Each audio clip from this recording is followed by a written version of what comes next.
ಅರೆ ಕಡಿಮೆ ಹಾಕು ಆದ್ರೆ ಅಸ್ಲಿ ಹಾಕು. MDH ಕಾಶ್ಮೀರಿ ಕೆಂಪು ಮೆಣಸಿನ ಪೌಡರ್. ನಮಸ್ಕಾರ, ಬಿಗ್ ಮಾರ್ನಿಂಗ್ಗೆ ಸ್ವಾಗತ. ನಾನು ಶ್ರೀಪಾದ್ ಪಾಟೀಲ್. ಗಡಿಪಾರಿನ ಬಳಿಕ ತಿಮರೋಡಿಗೆ ಶಾಕ್ ಕಾದಿದೆಯಾ ಅನ್ನುವಂತಹ ಪ್ರಶ್ನೆ. ಅಕ್ರಮವಾಗಿ ಶಸ್ತ್ರಾಸ್ತ್ರ ಕೂಡಿಟ್ಟ ಕೇಸ್ನಲ್ಲಿಯೂ ಕೂಡ ಸಂಕಷ್ಟ ಎದುರಾಗಬಹುದು. ನಿರೀಕ್ಷಣಾ ಜಾಮೀನಿಗೆ ಅರ್ಜಿಯನ್ನು ಹಾಕಿದ್ದಾರೆ ತಿಮರೋಡಿ. ಇವತ್ತು ದಕ್ಷಿಣ ಕನ್ನಡ ಜಿಲ್ಲಾ ನ್ಯಾಯಾಲಯದಲ್ಲಿ ಇದರದ್ದೇ ವಿಚಾರಣೆ ಆಗಲಿಕ್ಕಿದೆ. ಅಕ್ರಮ ಶಸ್ತ್ರಾಸ್ತ್ರ ಕಾಯ್ದೆಯಡಿ ತಿಮರೋಡಿ ವಿರುದ್ಧ FIR ಆಗಿದೆ. ತಿಮರೋಡಿಗೆ ನಿರೀಕ್ಷಣಾ ಜಾಮೀನು ಸಿಗುತ್ತಾ ಅಥವಾ ಇಲ್ವಾ ಅನ್ನೋದನ್ನ ಕಾದು ನೋಡಬೇಕಾಗಿದೆ.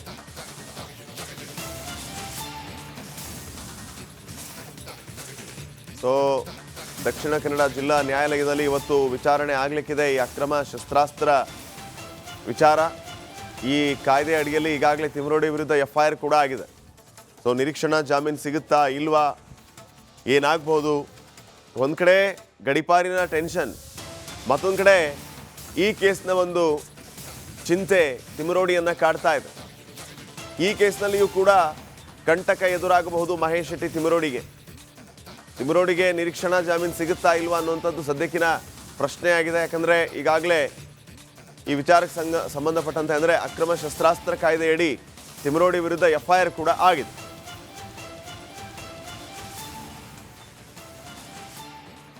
ಬುರುಡೆ ಗ್ಯಾಂಗ್ ಕ್ಯಾಪ್ಟನ್ಗೆ ಬಿಗ್ ಶಾಕ್ ಎದುರಾಗಿದೆ. ದಕ್ಷಿಣ ಕನ್ನಡ ಜಿಲ್ಲೆಯಿಂದ ಒಂದು ವರ್ಷ ಗಡಿಪಾರು ಮಾಡಿದ್ದಾರೆ ರಾಯಚೂರಿನ ಮಾನ್ವಿಗೆ. ಮಂಗಳೂರಿನಿಂದ ರಾಯಚೂರಿಗೆ 1 ವರ್ಷಗಳ ಕಾಲ ತಿಮರೋಡಿ ಗಡಿಪಾರು. ಪುತ್ತೂರು ವಿಭಾಗಾಧಿಕಾರಿಯಿಂದ ನಿನ್ನೆ ಆದೇಶ ಹೊರಬಿದ್ದಿದೆ. ಪುತ್ತೂರು ವಿಭಾಗಾಧಿಕಾರಿ ಸ್ಟೆಲ್ಲಾ ವರ್ಗೀಸ್ ಅವರು ಈ ಆದೇಶವನ್ನು ಹೊರಡಿಸಿದ್ದಾರೆ. ತಿಮರೋಡಿಯ ಮೇಲೆ 32 ಕೇಸ್ ಇರುವ ಹಿನ್ನೆಲೆ ಗಡಿಪಾರು ಮಾಡಿರೋದು. ಬೆಳ್ತಂಗಡಿ ಠಾಣೆಯಲ್ಲಿ ಒಂದಲ್ಲ ಎರಡಲ್ಲ 32 ಕೇಸು ಮಹೇಶ್ ಶೆಟ್ಟಿ ತಿಮರೋಡಿ ಮೇಲೆ. ಕಾನೂನು ಸುವ್ಯವಸ್ಥೆ ಹಿನ್ನೆಲೆ ತಿಮರೋಡಿಯನ್ನು ಈಗ ಗಡಿಪಾರು ಮಾಡಲಾಗಿದೆ. ಅದು ಡೈರೆಕ್ಟ್ ರಾಯಚೂರಿನ ಮಾನ್ವಿಗೆ. 1 ವರ್ಷ ಯಾವುದೇ ಕಾರಣಕ್ಕೂ ದಕ್ಷಿಣ ಕನ್ನಡಕ್ಕೆ ಬರುವಂಗಿಲ್ಲ. ಇವರು 1 ವರ್ಷ ಕಾಲಿಡುವಂಗಿಲ್ಲ. ಅಲ್ಲಿವರೆಗೂ ರಾಯಚೂರಿನ ಮಾನ್ವಿಯಲ್ಲೇ ಇರಬೇಕಾಗತ್ತೆ. ಬಗ್ಗೆ ಇನ್ನಷ್ಟು ಮಾಹಿತಿಯನ್ನು ನೀಡ್ತಾರೆ ಪ್ರತಿನಿಧಿ ದಿನೇಶ್. ಈಗ ನೇರ ಸಂಪರ್ಕದಲ್ಲಿ ಜಾಯ್ನ್ ಆಗಿದ್ದಾರೆ. ದಿನೇಶ್, ಸದ್ಯ ಮಹೇಶ್ ಶೆಟ್ಟಿ ತಿಮರೋಡಿ ಎಲ್ಲಿದ್ದಾರೆ? ಗಡಿಪಾರ ಆದ ತಕ್ಷಣ ನೇರವಾಗಿ ಮಾನ್ವಿಗೆ ಹೋಗಿದಾರಾ? ಇವ್ರು ಎಲ್ಲಿದ್ದಾರೆ? ಪತ್ತೇನೇ ಇಲ್ವಲ್ಲ. ಏನು ಅಪ್ಡೇಟ್ಸ್ ಕೊಡ್ತೀರಿ?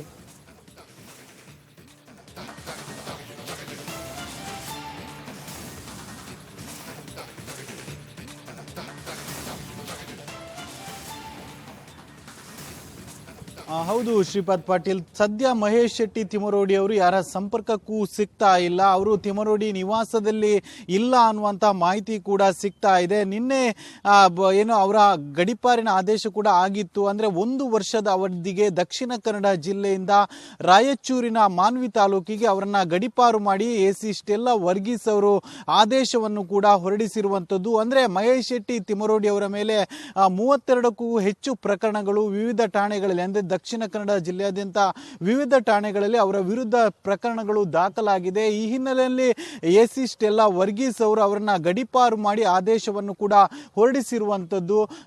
ಏನು ಇನ್ನು ಆ ಒಂದು ಆದೇಶ ಈಗಾಗಲೇ ಪೊಲೀಸ್ ಠಾಣೆಗಳಿಗೂ ಕೂಡ ಬಂದಿರುವಂಥದ್ದು. ಮುಂದೆ ಅವರಿಗೆ ನೋಟಿಸನ್ನು ನೀಡ್ತಾರೆ. ನೋಟಿಸು ನೀಡಿದ ಬಳಿಕ ಅವರು ಅದನ್ನು ಪ್ರಶ್ನಿಸಿ ಕಾನೂನು ಸಮರಕ್ಕೂ ಕೂಡ ಮುಂದಾಗಬಹುದು. ಇಲ್ಲಾಂದ್ರೆ ನೇರವಾಗಿ ಅವ್ರನ್ನ ಗಡಿಪಾರು ಕೂಡ ಮಾಡಬಹುದು. ಒಟ್ಟಿನಲ್ಲಿ ಈ ಒಂದು ಗಡಿಪಾರು ಅನ್ನುವಂಥದ್ದು ಮಹೇಶ್ ಶೆಟ್ಟಿ ತಿಮರೋಡಿ ಅವರಿಗೆ ಮತ್ತೊಂದು ಆಘಾತ ಅಂತ ಹೇಳ್ಬೋದು. ಅಂದ್ರೆ ಒಂದ್ ಕಡೆಯಲ್ಲಿ ಶವ ಹೂತಿಟ್ಟ ಪ್ರಕರಣದಲ್ಲಿ ತನಿಖೆ ಆಗ್ತಾ ಇದೆ. ಅದರಲ್ಲಿ ಆಶ್ರಯ ನೀಡಿದಂತಹ ಹಿನ್ನೆಲೆಯಲ್ಲಿ ಅವರ ವಿರುದ್ಧವೂ ಕೂಡ ಒಂದಷ್ಟು ಆಕ್ರೋಶಗಳು ಕೂಡ ಕೇಳಿ ಬರ್ತಾ ಇದೆ. ಚಿನ್ನಯ್ಯ ನಿನ್ನೆ ತಪ್ಪೊಪ್ಪಿಗೆ ಹೇಳಿಕೆಯನ್ನ ನೀಡಿದ್ದಾನೆ. ಆ ಸಂದರ್ಭದಲ್ಲಿ ಅವರ ಹೆಸರು ಏನಾದ್ರೂ ಆತ ಹೇಳಿದ್ರೆ ಅವರಿಗೆ ಮುಂದೆ ಸಂಕಷ್ಟ ಎದುರಾಗಬಹುದು. ಇದು ಒಂದ್ ಕಡೆ ಆಘಾತ. ಆದ್ರೆ ಇನ್ನೊಂದು ಕಡೆ ಅವರ ಮನೆಯಲ್ಲಿ ಒಂದಷ್ಟು ಶಸ್ತ್ರಾಸ್ತ್ರಗಳು ಸಿಕ್ಕಿತ್ತು. ಅಂದ್ರೆ ತಲವಾರು, ಬಂದೂಕು ಇವುಗಳೆಲ್ಲವೂ ಸಿಕ್ಕಿತ್ತು. ಆ ಬಳಿಕ ಬೆಳ್ತಂಗಡಿ ಪೊಲೀಸ್ ಠಾಣೆಯಲ್ಲಿ ಪ್ರಕರಣ ದಾಖಲಾಗಿ 2 ಬಾರಿ ನೋಟಿಸನ್ನು ಕೂಡ ನೀಡಲಾಗಿದೆ. ಅದರ ಜೊತೆಗೆ ಅವರು ನಿರೀಕ್ಷಣಾ ಜಾಮೀನಿಗೂ ಕೂಡ ಅರ್ಜಿಯನ್ನು ಈಗಾಗಲೇ ನ್ಯಾಯಾಲಯಕ್ಕೆ ಸಲ್ಲಿಸಿದ್ದಾರೆ. ಇದರ ಜೊತೆಗೆ ಈಗ ಗಡೀಪಾರಿನ ಆದೇಶ ಕೂಡ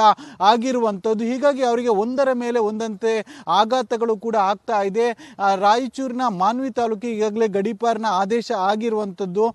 ಸದ್ಯ ಈ ಒಂದು ಇದು ಪ್ರಕರಣಕ್ಕೆ ಸಂಬಂಧಿಸಿದಂತೆ ಅವರು ಮುಂದೆ ಕಾನೂನು ಹೋರಾಟಕ್ಕೂ ಕೂಡ ನಡೆಸುವಂತಹ ಸಾಧ್ಯತೆ ಕೂಡ ಇರುವಂಥದ್ದು. ಸದ್ಯ ಏನು ಈ ಒಂದು ಗಡೀಪಾರಿನ ಆದೇಶ ಏನಿದೆ ಅದು ಮಹತ್ತರವಾದಂತಹ ಬೆಳವಣಿಗೆ ಅಂತಾನೆ ಹೇಳ್ಬೋದು. ಅಂದ್ರೆ ಒಂದು ಕಡೆಯಲ್ಲಿ ಶವ ಹೂತಿಟ್ಟ ಪ್ರಕರಣ ಅನ್ನುವಂಥದ್ದು ಬಹಳಷ್ಟು ದೊಡ್ಡ ಮಟ್ಟಿನಲ್ಲಿ ಸದ್ದಾಗ್ತಾ ಇದೆ. ಅವರು ಆ ಒಂದು ಚಿಹ್ನೆಗೆ ಆಶ್ರಯ ನೀಡಿದ್ದೇ ಮಹೇಶ್ ಶೆಟ್ಟಿ ತಿಮರೋಡಿ ಅವರು. ಅದಕ್ಕೂ ಗಡೀಪಾರಿಗೂ ಏನು ಸಂಬಂಧ ಇಲ್ಲದೆ ಇದ್ರೂ ಕೂಡ ಈ ಸಂದರ್ಭದಲ್ಲಿ ಅವರ ಗಡೀಪಾರು ಆಗ್ತಾ ಇರುವಂಥದ್ದು ಬಹಳಷ್ಟು ಮಹತ್ವ ಪಡೆದುಕೊಳ್ಳುತ್ತೆ. ಅಂದ್ರೆ ಒಟ್ಟು 32 ಪ್ರಕರಣಗಳು ಅವರ ಮೇಲೆ ಇರುವಂಥದ್ದು. ಅಂದ್ರೆ ಬೇರೆ ಬೇರೆ ರೀತಿಯಾದಂತಹ ಪ್ರಕರಣಗಳಿದೆ.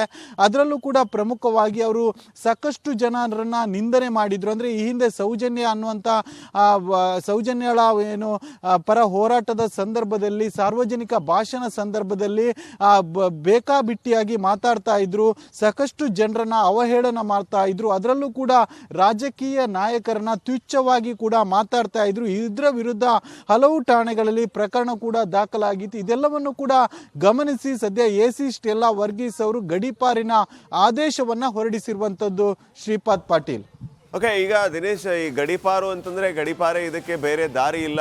ಅವ್ರೇನಾದ್ರು ದಾರಿ ಕಂಡುಕೊಳ್ಳುವಂತ ಪ್ರಯತ್ನವನ್ನ ಮಾಡ್ತಾ ಇದ್ದಾರಾ? ಕಾನೂನಲ್ಲಿ ಇದಕ್ಕೆ ಅವಕಾಶ ಇದೆಯಾ? ಇದು ಒಂದು. ಇನ್ನೊಂದು, ಈಗ ಅಕ್ರಮ ಶಸ್ತ್ರಾಸ್ತ್ರ ಕಾಯ್ದೆ ಅಡಿಯಲ್ಲಿ ಸಂಕಷ್ಟ ಮುಂದುವರಿಯುತ್ತೆ ತಿಮರೋಡಿಗೆ. ಇವತ್ತು ವಿಚಾರಣೆ ಇದೆ, FIR ಕೂಡ ಆಗಿದೆ. ಏನಾಗ್ಬೋದು ಅಂತ ಹೇಳಿ?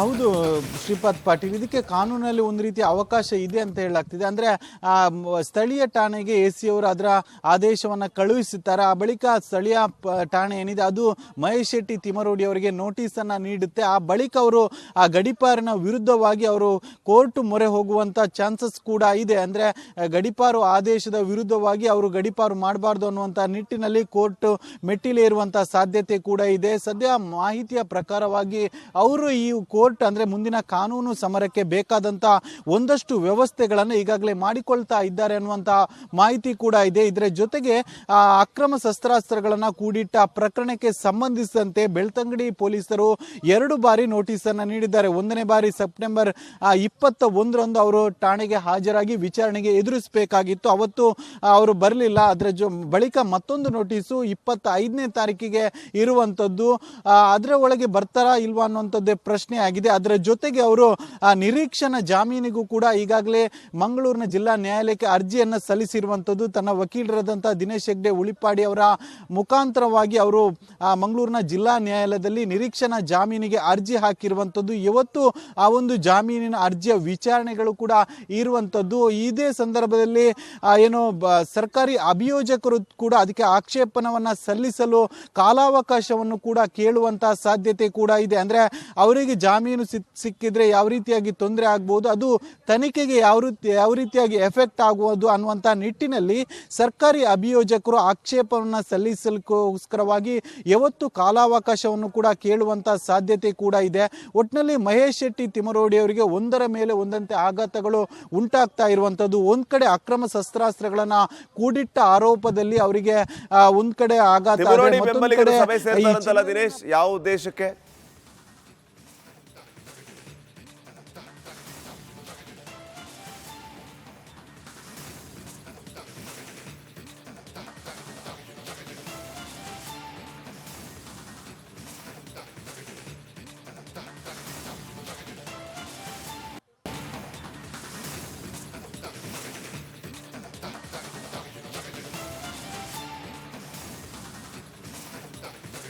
ಫೈನ್ ಸಂಪರ್ಕ ಮಾಡೋಣ. ದಿನೇಶ್ ಸಂಪರ್ಕದಲ್ಲಿರಿ.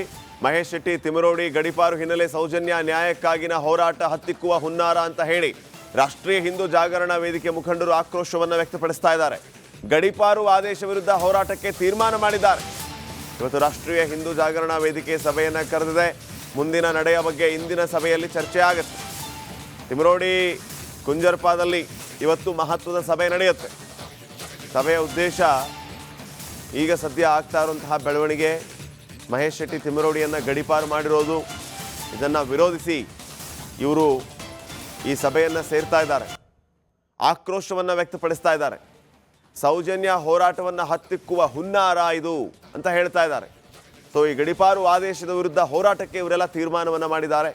ರಾಷ್ಟ್ರೀಯ ಹಿಂದೂ ಜಾಗರಣಾ ವೇದಿಕೆ ಸಭೆ. ನಮ್ಮ ಪ್ರತಿನಿಧಿ ಮುತ್ತಪ್ಪ ಇನ್ನಷ್ಟು ಮಾಹಿತಿಯನ್ನು ಕೊಡ್ತಾರೆ ವಿಚಾರಕ್ಕೆ ಸಂಬಂಧಪಟ್ಟಂಗೆ. ಮುತ್ತಪ್ಪ, ಆ ಸಭೆ ಎಷ್ಟೊತ್ತಿಗೆ ನಡೆಯುತ್ತೆ, ಸಭೆಯ ಉದ್ದೇಶ ಏನಾಗಿದೆ ಮತ್ತು ಸಭೆಗೆ ಮಾತ್ರ ಸೀಮಿತ ಆಗದೆ ಹೋರಾಟ ಪ್ರತಿಭಟನೆ ಏನಾದರೂ ಮಾಡೋದಕ್ಕೆ ಇವರು ತೀರ್ಮಾನ ಮಾಡಿದ್ದಾರಾ? ಏನೆಲ್ಲ ಅಪ್ಡೇಟ್ಸ್ ಕೊಡ್ತೀರಿ? ಶ್ರೀಪಾದ್, ಈಗ ಈ ಮಹೇಶ್ ಶೆಟ್ಟಿ ತಿಮರೋಡಿ ಅವರನ್ನ ಗಡೀಪಾರು ಮಾಡುವಂತಹ ಒಂದು ವಿಚಾರಕ್ಕೆ ಸಂಬಂಧಪಟ್ಟಂತೆ ಇವತ್ತು ಸಂಜೆ 6 ಗಂಟೆ ಸುಮಾರಿಗೆ ರಾಷ್ಟ್ರೀಯ ಹಿಂದೂ ಜನಜಾಗೃತ ವೇದಿಕೆ ಮತ್ತೆ ಏನು ತಿಮರೋಡಿ ಅವರ ಬೆಂಬಲಿಗರು ಸೇರಿದಂತೆ ಸೌಜನ್ಯ ಪರ ಹೋರಾಟಗಾರರು ಎಲ್ಲರೂ ಕೂಡ ಇವತ್ತು 6 ಗಂಟೆಗೆ ಇವನು ತಿಮರೋಡಿ ಅವರ ನಿವಾಸದ ಬಳಿ ಒಂದು ಸಭೆಯನ್ನು ಮಾಡುವಂತಹ ಕೆಲಸವನ್ನು ಮಾಡ್ತಿದ್ದಾರೆ. ಮುಖ್ಯವಾಗಿ ಈ ಒಂದು ಗಡೀಪಾರು ವಿಚಾರ ಏನಿದೆ ಅದು ದೊಡ್ಡ ಮಟ್ಟದ ಆಘಾತ ಉಂಟು ಮಾಡಿರುವಂಥದ್ದು. ಇದೇದೋ ಎಲ್ಲೋ ಒಂದು ಕಡೆ ಈ ಸೌಜನ್ಯ ಕೇಸನ್ನ ಹತ್ತಿಕ್ಕುವಂಥ ಕೆಲಸವನ್ನು, ಅದು ಹೋರಾಟವನ್ನು ಹತ್ತಿಕ್ಕುವಂಥ ಕೆಲಸವನ್ನ ಮಾಡಲಾಗ್ತಿದೆ ಅನ್ನೋ ಆರೋಪ ಮಾಡುವ ಮೂಲಕ ಈ ಒಂದು ಸಭೆಯನ್ನು ಕೂಡ ಮಾಡಲಾಗ್ತದೆ. ಇವತ್ತಿನ ಸಭೆಯಲ್ಲಿ ಮುಂದಿನ ಹೋರಾಟಗಳು ಯಾವ ರೀತಿಯಾಗಿ ನಡಿಬೇಕು ಅನ್ನೋದ್ರ ಬಗ್ಗೆ ಚರ್ಚೆಯನ್ನು ಮಾಡಲಾಗುತ್ತೆ. ನಂತರದಲ್ಲಿ ಏನು ಮಹೇಶ್ ಶೆಟ್ಟಿ ತಿಮರೋಡಿ ಅವರನ್ನ ಗಡೀಪಾರು ಮಾಡಿ ನಂತರದಲ್ಲಿ ಅವರು ಅಂದರೆ ಅವರ ಬೆಂಬಲಿಗರು ಯಾವ ರೀತಿಯಾಗಿ ಹೋರಾಟ ಮಾಡಬೇಕು ಅನ್ನೋದ್ರ ಬಗ್ಗೆ ಕೂಡ ಇವತ್ತು ತೀರ್ಮಾನವನ್ನು ಮಾಡಲಾಗುತ್ತೆ. ಮುಖ್ಯವಾಗಿ ಕಾನೂನು ಹೋರಾಟ ಮೊದಲ ಹಂತವಾಗಿ ಈ ಗಡೀಪಾರನ್ನು ರದ್ದು ಮಾಡಿಸೋದಕ್ಕೆ ಹೈಕೋರ್ಟ್ನಲ್ಲಿ ಹೋಗ್ಬಿಟ್ಟು ಯಾವ ರೀತಿ ಕಾನೂನು ಹೋರಾಟ ಮಾಡಬೇಕು ಅದರ ಬಗ್ಗೆ ಚರ್ಚೆ ನಡೆಯುತ್ತೆ. ನಂತರದ ದಿನಗಳಲ್ಲಿ ಈ ಒಂದು ಸೌಜನ್ಯ ಕೇಸನ್ನು ಯಾವ ರೀತಿಯಾಗಿ ಹೋರಾಟ ಮಾಡಬೇಕು ಅದರ ಬಗ್ಗೆ ಕೂಡ ಚರ್ಚೆ ಆಗುತ್ತೆ. ಮತ್ತೊಂದು ಹಂತದಲ್ಲಿ ಈಗ ಚಿನ್ನಯ್ಯ ಉಲ್ಟಾ ಹೊಡೆದಿರುವಂತಹ ಕಾರಣಕ್ಕಾಗಿ ಈ ಎಲ್ಲಾ ವಿಚಾರಕ್ಕೆ ಸಂಬಂಧಪಟ್ಟಂತೆ ಇವತ್ತು 6 ಗಂಟೆಗೆ ಸಭೆಯನ್ನು ಕರೆಯಲಾಗುತ್ತೆ. ಈ ಸಭೆಯಲ್ಲಿ ಮಹತ್ವದ ತೀರ್ಮಾನಗಳನ್ನು ಕೂಡ ಕೈಗೊಳ್ಳುವಂತಹ ಸಾಧ್ಯತೆ ಇದೆ. ಯಾಕಂದ್ರೆ ಇತ್ತೀಚಿನ ದಿನಗಳಲ್ಲಿ ಏನು ಮಹೇಶ್ ಶೆಟ್ಟಿ ತಿಮರೋಡಿ ಅವರು ಯಾವುದೇ ರೀತಿಯಂತಹ ವೇದಿಕೆಗಳಲ್ಲಿ ಪ್ರಚೋದನಕಾರಿ ಭಾಷಣಗಳನ್ನು ಕೂಡ ಮಾಡಿಲ್ಲ. ಆದರೂ ಕೂಡ ಅವರನ್ನ ಗಡೀಪಾರು ಮಾಡಿರುವುದು ಸರಿಯಲ್ಲ ಅನ್ನೋದು ಅವರ ಬೆಂಬಲಿಗರ ಮಾತಾಗಿರುವಂಥದ್ದು. ಹೀಗಾಗಿ ಇವತ್ತು ನಡೆಯುವಂತಹ ಸಭೆ ಏನಿದೆ ಅದು ಬಹಳ ಮಹತ್ವದಾಗಿರುವಂಥದ್ದು. ಈ ಒಂದು ಬೆಳ್ತಂಗಡಿ ಭಾಗದಲ್ಲಿ ಯಾವ ರೀತಿಯಾಗಿ ಹೋರಾಟ ಮಾಡಬೇಕು ಅವರನ್ನು ಹೊರತುಪಡಿಸಿ ಅಂತ ಕೂಡ ಏನು ಚರ್ಚೆಯನ್ನು ಕೂಡ ಮಾಡಲಾಗುತ್ತೆ. ಈ ಚರ್ಚೆಯ ನಂತರದಲ್ಲಿ ಈ ಹೋರಾಟದ ಮತ್ತೊಂದು ಹಾದಿ ಕೂಡ ಪ್ರಾರಂಭವಾಗುವಂತಹ ಸಾಧ್ಯತೆ ಇದೆ ಶ್ರೀಪಾದ್. ಯಾಕಂದ್ರೆ ಮಹೇಶ್ ಶೆಟ್ಟಿ ತಿಮರೋಡಿ ಅವರು ಈ ಕಾನೂನನ್ನ ಏನು ಉಲ್ಲಂಘನೆ ಮಾಡಿರುವಂತಹ ಕಾರಣಕ್ಕಾಗಿ ಅವರನ್ನ ಗಡೀಪಾರು ಒಂದ್ ಕಡೆ ಮಾಡಿದ್ರೆ, ಅವರ ಬೆಂಬಲಿಗರು ಬೆಳ್ತಂಗಡಿ ಭಾಗದಲ್ಲಿ, ಧರ್ಮಸ್ಥಳ ಭಾಗದಲ್ಲಿ ಮತ್ತೆ ಉಜಿರೆ ಭಾಗದಲ್ಲಿ ಯಾವ ರೀತಿಯಾಗಿ ಹೋರಾಟ ಮಾಡಬೇಕು ಅಂತ ಹೇಳಿ ಇವತ್ತು ತೀರ್ಮಾನ ಮಾಡ್ತಾರೆ. ಇವತ್ತು ತೀರ್ಮಾನ ನಂತರದಲ್ಲಿ ಏನು ಮಾಡಬೇಕು ಅನ್ನೋದ್ರ ಬಗ್ಗೆ ಕೂಡ ಏನು ಕಾನೂನು ತಜ್ಞರ ಜೊತೆಗೂ ಕೂಡ ಒಂದು ಸಲಹೆ ತೆಗೆದುಕೊಳ್ಳುವಂತ ಸಾಧ್ಯತೆ ಇದೆ Shripad. Okay, thank you Muttappa ಮಾಹಿತಿಗಾಗಿ. ಬುರುಡೆ ಗ್ಯಾಂಗ್ಗೆ ಸಂಕಷ್ಟ ತಂದಿಟ್ಟಿದೆ ಚಿನ್ನಯ್ಯ ಹೇಳಿಕೆ. ಕೋರ್ಟಲ್ಲಿ ಬುರುಡೆ ಗ್ಯಾಂಗ್ನ ಷಡ್ಯಂತ್ರ ಬಯಲಾಗಿದೆ. ಸೂತ್ರಧಾರರು ಹೇಳಿದಂತೆ ನಡೆದೆ ಅಂತ ಚಿನ್ನಯ್ಯ ಕಣ್ಣೀರು ಹಾಕಿದಾನಂತೆ. ಆ ಕಡೆ ಕೋರ್ಟಲ್ಲಿ ಚಿನ್ನಯ್ಯ ಕಣ್ಣೀರು, ಈ ಕಡೆ ಮಹೇಶ್ ಶೆಟ್ಟಿ ತಿಮರೋಡಿ ಗಡೀಪಾರು. ಬರೋಬ್ಬರಿ 2.5 ಗಂಟೆ ತಪ್ಪೊಪ್ಪಿಗೆ ಹೇಳಿಕೆ ದಾಖಲು ಮಾಡಿರುವಂಥದ್ದು.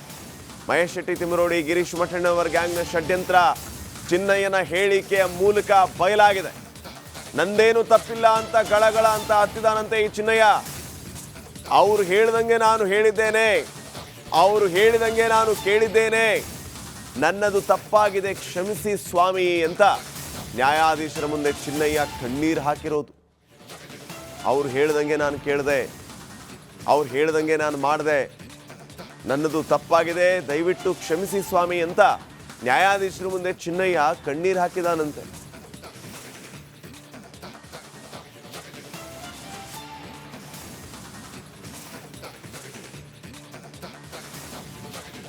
ಮಾಸ್ಕ್ ಮ್ಯಾನ್ ಚಿನ್ನಯ್ಯ ಕೋರ್ಟ್ನ ಮುಂದೆ BNS ಸೆಕ್ಷನ್ 183 ಅಡಿ ಹೇಳಿಕೆಯನ್ನ ದಾಖಲಿಸಿದ್ದಾನೆ. ಹಾಗಾದರೆ ಚಿನ್ನಯ್ಯ ಏನೆಲ್ಲ ಹೇಳಿದ್ದಾನೆ? ಬುರುಡೆ ಗ್ಯಾಂಗ್ಗೆ ಮತ್ತಷ್ಟು ಸಂಕಷ್ಟ ಇದರಿಂದ ಫಿಕ್ಸ್. ಇಲ್ಲಿದೆ ನೋಡಿ ಒಂದು ವರದಿ.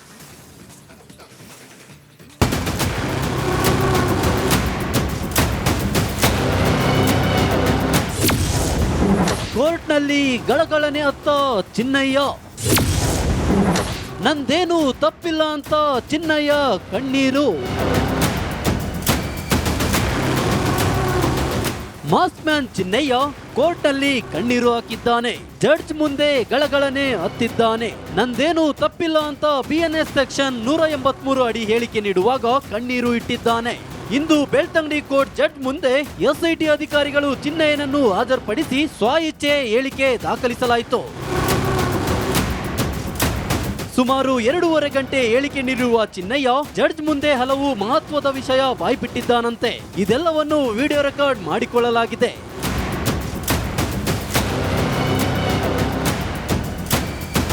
ಇನ್ನು ಶಿವಮೊಗ್ಗದಿಂದ ಬೆಳ್ತಂಗಡಿಗೆ ಇಂದು ಚಿನ್ನಯ್ಯನನ್ನು ಕರೆತರಲಾಗಿತ್ತು.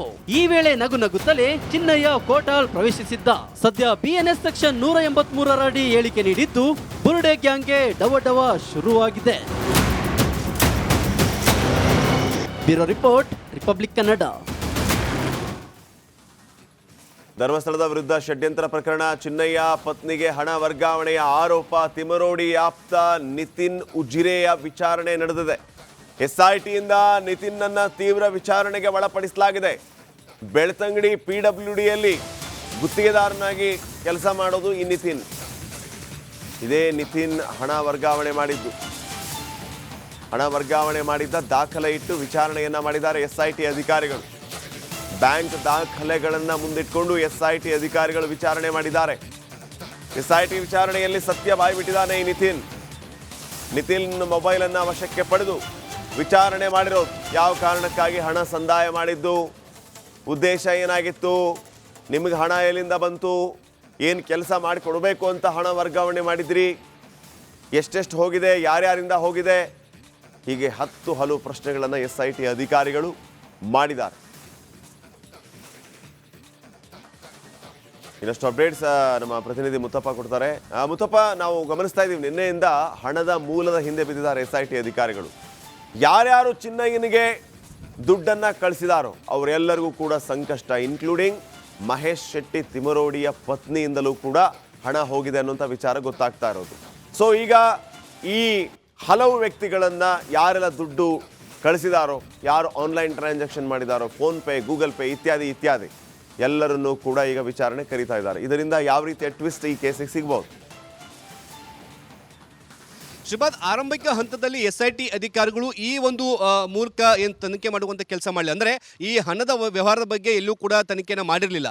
ಆದರೆ ಯಾವಾಗ ಈ ಒಂದು ಚಿನ್ನಯ್ಯ ಈ ಒಂದು ಕೇಸ್ಗೆ ಸಂಬಂಧಪಟ್ಟಂತೆ ಉಲ್ಟಾ ಹೊಡಿತಾನೋ, ಅಂದರೆ ನನಗೆ ಯಾರೋ ಒತ್ತಡ ಹಾಕಿದ್ರು ಹೀಗಾಗಿ ನಾ ಈ ಹೇಳಿಕೆಗಳನ್ನು ಕೊಟ್ಟೆ ಅಂತೇಳಿ ಯಾವಾಗ ಈತ ಎಸ್ಐಟಿ ಅಧಿಕಾರಿಗಳ ಮುಂದೆ ಶರಣ ಆಗ್ತಾನೋ, ಆಗ ಎಸ್ಐಟಿ ಅಧಿಕಾರಿಗಳು ಈ ಒಂದು ಹಂತದ ಒಂದು ತನಿಖೆಯನ್ನು ಪ್ರಾರಂಭ ಮಾಡ್ತಾರೆ. ಯಾರೆಲ್ಲ ಆತನ ಅಕೌಂಟಿಗೆ ಹಣವನ್ನು ವರ್ಗಾವಣೆ ಮಾಡಿದ್ದಾರೆ ಅಂತ ಹೇಳ್ಬಿಟ್ಟು, ಮುಖ್ಯವಾಗಿ 2023ರಿಂದ ಇದುವರೆಗೂ ಕೂಡ ಈ ಒಂದು ಚಿನ್ನಯ್ಯ ಮತ್ತು ಆತನ ಪತ್ನಿ ಅಕೌಂಟಿಗೆ ಸರಿಸುಮಾರು 3 ಲಕ್ಷ ರೂಪಾಯಿವರೆಗೂ ಕೂಡ ಹಣವನ್ನು ವರ್ಗಾವಣೆ ಮಾಡಲಾಗಿದೆ. ಒಟ್ಟು 11 ಜನರ ಅಕೌಂಟಿಂದ ಒಂದು ಬಾರಿ 10,000, 20,000, 30,000 ಹೀಗೆ ಹಂತವಾಗಿ ಈತನ ಪತ್ನಿ ಮಲ್ಲಿಕಾ ಅಕೌಂಟಿಗೆ, ಜೊತೆಗೆ ಏನು ಚಿನ್ನಯ್ಯನ ಅಕೌಂಟ್ಗೂ ಕೂಡ ಹಂತವಾಗಿ ಹಣಗಳು ಕೂಡ ವರ್ಗಾವಣೆವಾಗಿರುವಂಥದ್ದು.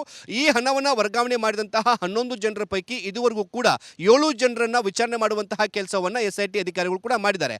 ಈಗ ಏನು ಈ PWD ಗುತ್ತಿಗೆದಾರ ಆಗಿರುವಂತಹ ನಿತಿನನ್ನು ಕೂಡ ಎಸ್ಐಟಿ ಅಧಿಕಾರಿಗಳು ಕೂಡ ಕರೆದು ವಿಚಾರಣೆ ಮಾಡುವಂತಹ ಕೆಲಸವನ್ನು ಮಾಡ್ತಿದ್ದಾರೆ. ಈ ನಿತಿನ್ ಏನಿದ್ದಾನೆ, ಈತ ಬೆಳ್ತಂಗಡಿ ಭಾಗದಲ್ಲಿರುವಂತಹ BWD ಗುತ್ತಿಗೆದಾರ. ಈತ ಏನು ಮಹೇಶ್ ತಿಮ್ರೋಡಿ ಅವರ ಆಪ್ತ ವಲಯದಲ್ಲಿ ಗುರುತಿಸಿಕೊಂಡಿರುವಂತಹ ಗುತ್ತಿಗೆದಾರ ಕೂಡ ಹೌದು. ಹೀಗಾಗಿ ಈತನ ಅಕೌಂಟ್ ಕೂಡ ಚಿನ್ನಯ್ಯನ ಪತ್ನಿ ಮಲ್ಲಿಕನ ಅಕೌಂಟಿಗೆ ಹಣ ವರ್ಗಾವಣೆ ಆಗಿದೆ. ಯಾಕೆ ಹಣವನ್ನು ವರ್ಗಾವಣೆ ಮಾಡಿದ್ರೆ ಅಂತೇಳಿ ಪ್ರಶ್ನೆ ಮಾಡಿದಂತಹ ಸಂದರ್ಭದಲ್ಲಿ, ಇದೇ ಚಿನ್ನಯ್ಯ ನಮಗೆ ಕೇಳ್ದ, ಏನು ಮನೆ ಬಾಡಿಗೆ ಕಟ್ಟೋದಕ್ಕೆ ದುಡ್ಡಿಲ್ಲ, ಹೀಗಾಗಿ ನಮ್ಮನ್ನು ಕೇಳಿದಂತಹ ಸಂದರ್ಭದಲ್ಲಿ ನಾವು ಹಣವನ್ನು ವರ್ಗಾವಣೆ ಮಾಡಿದ್ದೀವಿ ಅಂತ ಹೇಳಿ ಆತನು ಕೂಡ ಒಪ್ಕೊಂಡಿರುವಂಥದ್ದು. ಹೀಗಾಗಿ ಈ ಹಣ ವರ್ಗಾವಣೆ ಮಾಡಿದಂತಹ 11 ಜನರನ್ನು ಕೂಡ ತೀವ್ರ ವಿಚಾರಣೆ ಮಾಡುವಂತಹ ಕೆಲಸವನ್ನು ಕೂಡ ಮಾಡಲಾಗ್ತಾ ಇದೆ. ಮುಖ್ಯವಾಗಿ ಇದರ ಉದ್ದೇಶ ಇಷ್ಟೇ, ಈ ಬುರ್ಡೆ ಗ್ಯಾಂಗ್ನ ಷಡ್ಯಂತ್ರಕ್ಕೆ ಸಂಬಂಧಪಟ್ಟಂತೆ ಎಲ್ಲೋ ಒಂದು ಕಡೆ ಪ್ರೀ ಪ್ಲಾನ್ ಮಾಡಿಕೊಂಡು ಈ ಕೇಸನ್ನ ಏನು ಪ್ರಾರಂಭ ಮಾಡಲಾಯಿತು, ಇದಕ್ಕೆ ಹಣವನ್ನು ನೀಡಲಾಗಿದೆ ಅಂತ ಹೇಳಿಬಿಟ್ಟು ಗೊತ್ತಾಗಿದೆ. ಹೀಗಾಗಿ ಎಸ್ಐಟಿ ಅಧಿಕಾರಿಗಳು ಹಣದ ಮೂಲವನ್ನು ಪತ್ತೆ ಹಚ್ಚುವಂತಹ ಕೆಲಸವನ್ನು ಮಾಡಲಾಗ್ತಾ ಇದೆ. 10,000, 20,000, 30,000ಗಳನ್ನ ವರ್ಗಾವಣೆ ಮಾಡಿರುವಂತಹ 11 ಜನರ ಪೈಕಿ ಈಗ 7 ಜನರನ್ನು ಕೂಡ ವಿಚಾರಣೆ ಮಾಡಿದ್ದು, ಇನ್ನು ಉಳಿದಂತಹ ಜನರನ್ನು ಕೂಡ ಇವತ್ತು ವಿಚಾರಣೆ ಮಾಡುವಂತಹ ಸಾಧ್ಯತೆ ಇದೆ. ಇದೆಲ್ಲವೂ ಕೂಡ ಚಿನ್ನಯ್ಯ ಹೇಳಿಕೆ ಕೊಟ್ಟಿರುವಂತಹ ಆಧಾರದ ಮೇಲೆ ನಡೆದಿರುವಂತಹ ಒಂದು ತನಿಖೆ. ಯಾಕಂದ್ರೆ ಚಿನ್ನಯ್ಯ ಆರಂಭಿಕ ದಿನಗಳಲ್ಲಿ ಬುರುಡೆಗಳನ್ನು ನಾನು ಅಲ್ಲಿ ಬಚ್ಚಿಟ್ಟಿದ್ದೀನಿ, ಶವಗಳನ್ನು ಇಲ್ಲಿ ಬಚ್ಚಿಟ್ಟಿದ್ದೀನಿ ಅಂತ ಹೇಳ್ತಾ ಇದ್ದ. ನಂತರ ದಿನಗಳಲ್ಲಿ ಆತ ತಪ್ಪೊಪ್ಪಿಗೆ ಮಾಡಿಕೊಂಡು ನನಗೆ ಈ ರೀತಿಯಾಗಿ ಹೇಳಿ ಅಂತೇಳಿ ದುಡ್ಡನ್ನು ಕೊಟ್ಟಿದ್ದಾರೆ ಅಂತೇಳಿ ಈತ ಸ್ಟೇಟ್ಮೆಂಟ್ ಅನ್ನು ಕೊಡ್ತಾನೆ. ಆಗ ಎಸ್ಐಟಿ ಅಧಿಕಾರಿಗಳು ಆತನ ಬ್ಯಾಂಕ್ ಅಕೌಂಟ್ ಅನ್ನ ಪರಿಶೀಲನೆ ಮಾಡಿದಂತಹ ಸಂದರ್ಭದಲ್ಲಿ ಕಳೆದ 1 ವರ್ಷಗಳಲ್ಲಿ ಈತನ ಅಕೌಂಟಿಗೆ ಸರಿಸುಮಾರು 3 ಲಕ್ಷ ರೂಪಾಯಿ ಬೇರೆ ಬೇರೆ ಅಕೌಂಟ್ಗಳಿಂದ ಬಂದಿದೆ. ಹೀಗಾಗಿ ಈ ಅಕೌಂಟ್ಗಳಿಂದ ಬಂದಂತಹ ಇರುವಂತಹ ವ್ಯಕ್ತಿಗಳಿಗೆ SIT ನೋಟಿಸ್ ಕೊಟ್ಟು ವಿಚಾರಣೆ ಮಾಡುವಂಥ ಕೆಲಸ ಮಾಡ್ತಾ ಇದೆ. ಅವರಿಗೂ ಕೂಡ ಸಂಕಷ್ಟ ಎದುರಾಗುವಂತಹ ಸಾಧ್ಯತೆ ಇದೆ. ಯಾಕಂದ್ರೆ ಯಾವುದೇ ರೀತಿಯಾದಂತಹ ಸಂಬಂಧದಲ್ಲಿರುವಂತಹ ವ್ಯಕ್ತಿಗಳಿಗೆ ಹೇಗೆ ಹಣವನ್ನು ವರ್ಗಾವಣೆ ಮಾಡಿದ್ರಿ, ನೀವು ಕೂಡ ಈ ಒಂದು ಷಡ್ಯಂತ್ರದಲ್ಲಿ ಭಾಗಿಯಾಗಿದ್ರಿ ಅಂತ ಹೇಳ್ಬಿಟ್ಟು ಅವ್ರಿಗೂ ಕೂಡ ಈ ಒಂದು ಕೇಸಲ್ಲಿ ಫಿಟ್ ಮಾಡುವಂತಹ ಸಾಧ್ಯತೆ ಹೆಚ್ಚಾಗಿರುವಂಥದ್ದು. ಸದ್ಯಕ್ಕೆ SIT ಅಧಿಕಾರಿಗಳು ತನಿಖೆಯನ್ನು ಮಾಡ್ತಿದ್ದಾರೆ. ಮುಂದಿನ ದಿನಗಳಲ್ಲಿ ಯಾವ ರೀತಿಯಾಗಿ ಈ ಒಂದು ಕೇಸ್ಗೆ ಸಂಬಂಧಪಟ್ಟಂತೆ SIT ಅಧಿಕಾರಿಗಳು ಹೆಜ್ಜೆ ಇಡ್ತಾರೆ ಅನ್ನೋದನ್ನ ಕಾದು ನೋಡಬೇಕಾಗಿದೆ. Shripad. Okay, thank you.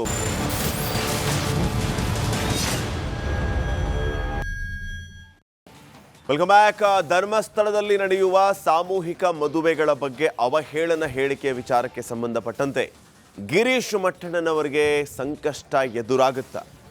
Girish Mattannavar ವಿರುದ್ಧ ತನಿಖೆಗೆ ಮಹಿಳಾ ಆಯೋಗ ಆಗ್ರಹಿಸಿರೋದು ಧರ್ಮಸ್ಥಳದ ಸಾಮೂಹಿಕ ವಿವಾಹ ಅವಹೇಳನ ಆರೋಪ.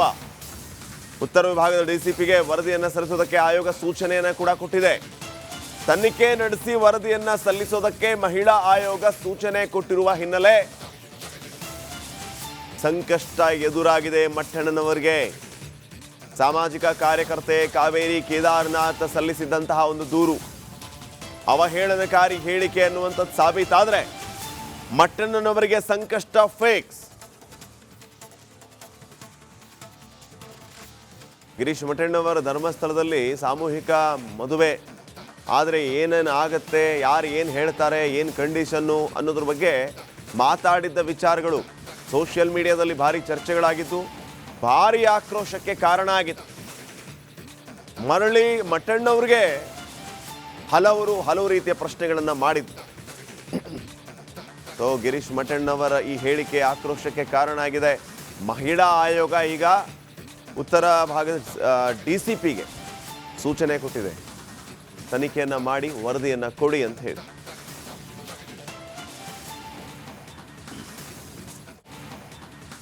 ಇನ್ನಷ್ಟು ಅಪ್ಡೇಟ್ಸ್ ಕೊಡ್ತಾರೆ ಪ್ರತಿನಿಧಿ ಮಾದೇಶ್. ಈಗ ನೇರ ಸಂಪರ್ಕದಲ್ಲಿ ಜಾಯ್ನ್ ಆಗಿದ್ದಾರೆ. ಮಾದೇಶ್, ಈ ರೀತಿಯ ಹೇಳಿಕೆ ಸಾಬೀತಾದರೆ, ಅವಹೇಳನ ಮಾಡಿದ್ದಾರೆ ಅನ್ನುವಂಥದ್ದು ಪಕ್ಕ ಆದರೆ ಗಿರೀಶ್ ಮಠಣ್ಣವ್ರಿಗೂ ಕೂಡ ಸಂಕಷ್ಟ ಅನ್ನುವಂಥ ವಿಚಾರ, ಏನು ಅಪ್ಡೇಟ್ಸ್ ಕೊಡ್ತೀವಿ?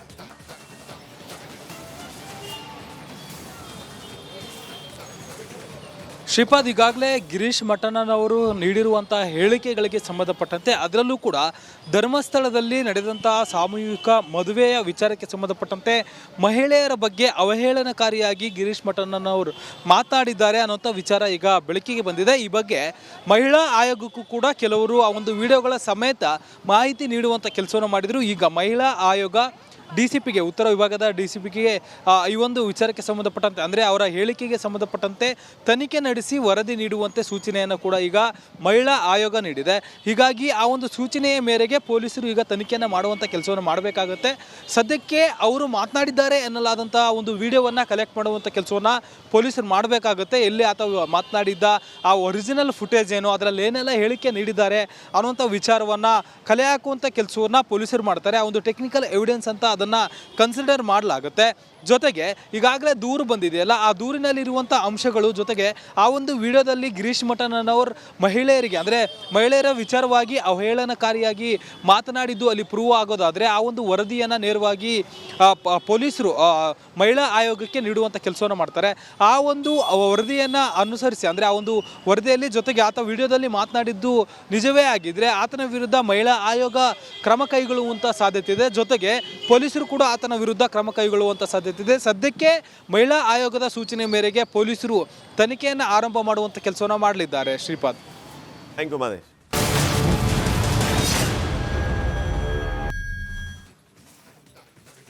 ಇನ್ನ ತಿಮರೋಡಿ ಗಡಿಪಾರಿನ ವಿಚಾರಕ್ಕೆ ಸಂಬಂಧಪಟ್ಟಂತೆ ರಾಯಚೂರಿನ ಮಾನ್ವಿಗೆ ಗಡಿಪಾರು ಮಾಡಿರುವಂಥದ್ದು. ಈ ಗಡಿಪಾರಿಗೆ ವಿರೋಧ ವ್ಯಕ್ತವಾಗ್ತಾ ಇದೆ. ಗಡಿಪಾರಿನ ವಿರುದ್ಧ ಇವತ್ತು ರಾಯಚೂರಿನಲ್ಲಿ ಪ್ರತಿಭಟನೆ. ದಲಿತ ಸೇನೆ, ಸಮಾನ ಮನಸ್ಕರ ವೇದಿಕೆ ಇವರು ಪ್ರತಿಭಟನೆಯನ್ನು ಮಾಡ್ತಾ ಇದ್ದಾರೆ. ರಾಯಚೂರು ನಗರದ ಅಂಬೇಡ್ಕರ್ ಸರ್ಕಲ್ ಅಲ್ಲಿ ಪ್ರತಿಭಟನೆಗೆ ಮುಂದಾಗಿದ್ದಾರೆ. ಏನು ಪ್ರತಿಭಟನೆ ಉದ್ದೇಶ?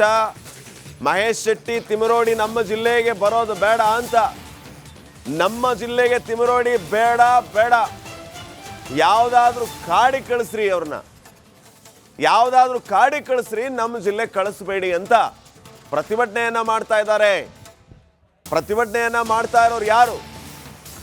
ದಲಿತ ಸೇನೆ, ಸಮಾನ ಮನಸ್ಕರ ವೇದಿಕೆ ಪ್ರತಿಭಟನೆಯನ್ನ ಮಾಡ್ತಾ ಇದೆ. ಯಾವುದೇ ಕಾರಣಕ್ಕೂ ಮಾನವಿಗೆ ಮಹೇಶ್ ಶೆಟ್ಟಿ ತಿಮರೋಡಿ ಬರಕೂಡ್ದು. ಯಾವುದಾದ್ರೂ ಕಾಡಿಗೆ ಕಳಿಸ್ಬಿಡಿ ಅವ್ರನ್ನ, ಕಾಡಿಗೆ ಕಳಿಸಿ, ಅವ್ರು ಕಾಡಲ್ಲಿರಲಿ. ಆದರೆ ನಮ್ಮ ಜಿಲ್ಲೆಗೆ ಬರೋದು ಬೇಡ, ನಮ್ಮ ಜಿಲ್ಲೆಗೆ ಬೇಡ ಬೇಡ ತಿಮರೋಡಿ ಬೇಡ ಅಂತ ಹೇಳಿ ಪ್ರತಿಭಟನೆ ಮಾಡ್ತಾ ಇದ್ದಾರೆ. ಯಾವುದಾದ್ರೂ ಕಾಡಿಗೆ ಅವ್ರನ್ನ ಕಳಿಸಿ ಅಂತ ಪ್ರತಿಭಟನೆ ಮಾಡ್ತಾ ಇದ್ದಾರೆ. ಸರ್ಕಾರಕ್ಕೆ ಮನವಿಯನ್ನ ಸಲ್ಲಿಸಲಿಕ್ಕಿದ್ದಾರೆ. ಇದೇ ವಿಚಾರವಾಗಿ ದಲಿತ ಸೇನೆಯ ಹೋರಾಟಗಾರರು, ಸಮಾನ ಮನಸ್ಕರ ವೇದಿಕೆಯವರು. ನೋಡಿ, ಮಹೇಶ್ ಶೆಟ್ಟಿ ತಿಮರೋಡಿ ಅಲ್ಲೂ ಇಲ್ಲ ಇಲ್ಲೂ ಇಲ್ಲ, ಆ ರೀತಿ ಪರಿಸ್ಥಿತಿ ಬಂತೀಗ. ತಮ್ಮ ಮನೆಯಲ್ಲೂ ಇಲ್ಲ, ಈ ಕಡೆ ಆದೇಶದಂತೆ ಗಡಿಪಾರಾಗಿ ಮಾನ್ವಿಗೆ ಹೋಗ್ಬೇಕಂದ್ರೆ ಮಾನ್ವಿಗೂ ಬರೋದು ಬೇಡ ಅಂತ ಹೇಳಿ ರಾಯಚೂರು ಜಿಲ್ಲೆಯ ಜನ ಪ್ರತಿಭಟನೆ ಮಾಡೋದಕ್ಕೆ ಮುಂದಾಗ್ತಾ ಇದ್ದಾರೆ. ಪ್ರತಿಭಟನೆ ಮಾಡೋರು ದಲಿತ ಸೇನೆಯವರು, ಸಮಾನ ಮನಸ್ಕ ವೇದಿಕೆಯವರು. ಇವರು ಹೇಳ್ತಾ ಇರೋದು, ಇವರ ಆಗ್ರಹ ಏನಂತಂದ್ರೆ ಯಾವುದೇ ಕಾರಣಕ್ಕೂ ಮಹೇಶ್ ಶೆಟ್ಟಿ ತಿಮರೋಡಿ ನಮ್ಮ ಜಿಲ್ಲೆಗೆ ಬರೋದು ಬೇಡ, ನಮ್ಮ ಜಿಲ್ಲೆಗೆ ಯಾವುದೇ ಕಾರಣಕ್ಕೂ ಈ ತಿಮರೋಡಿಯನ್ನ ಕಳಿಸ್ಕೊಡ್ಬೇಡಿ, ನಾವು ಯಾವುದೇ ಕಾರಣಕ್ಕೂ ಇಲ್ಲಿ ಬರೋದಕ್ಕೆ ಬಿಡಲ್ಲ ಅವ್ರನ್ನ. ಬೇಕಿದ್ರೆ ಒಂದು ಕಾಡಿಗೆ ಕಳಿಸ್ಕೊಡಿ, ಕಾಡಿಗೆ ಹೋಗ್ಬಿಡ್ಲಿ ಆ ಮನುಷ್ಯ. ಅವರು ಇಂಥ ಊರಿಗೆಲ್ಲ ಬರೋದಕ್ಕೆ ಯೋಗ್ಯರಲ್ಲ ಅಂತ ದಲಿತ ಸೇನೆ ಹೋರಾಟಗಾರರು ಹೇಳ್ತಾ ಇದ್ದಾರೆ. ಸಮಾನ ಮನಸ್ಕ ವೇದಿಕೆ ಅವ್ರು ಹೇಳ್ತಾ ಇದ್ದಾರೆ. ನೋಡಿ, ಅಲ್ಲಿ ಅವರ ಪ್ರತಿಭಟನಾ ಆ ಪತ್ರವನ್ನು ಕೂಡ ನೀವು ಗಮನಿಸ್ತಾ ಇದ್ದೀರಿ. ಮಹೇಶ್ ಶೆಟ್ಟಿ ತಿಮರೋಡಿಯನ್ನ ಮಾನ್ವಿಗೆ ಯಾವುದೇ ಕಾರಣಕ್ಕೆ ಬರೋದಕ್ಕೆ ಬಿಡೋದಿಲ್ಲ ಅಂತ ಹೇಳಿ ದಲಿತ ಸೇನೆಯವರು ಈಗ ಪ್ರತಿಭಟನೆಗೆ ಮುಂದಾಗ್ತಾ ಇದ್ದಾರೆ. ಸರ್ಕಾರಕ್ಕೂ ಕೂಡ ಇವತ್ತು ಮನವಿಯನ್ನ ಸಲ್ಲಿಸಲಿಕ್ಕಿದ್ದಾರೆ ಹೋರಾಟಗಾರರು.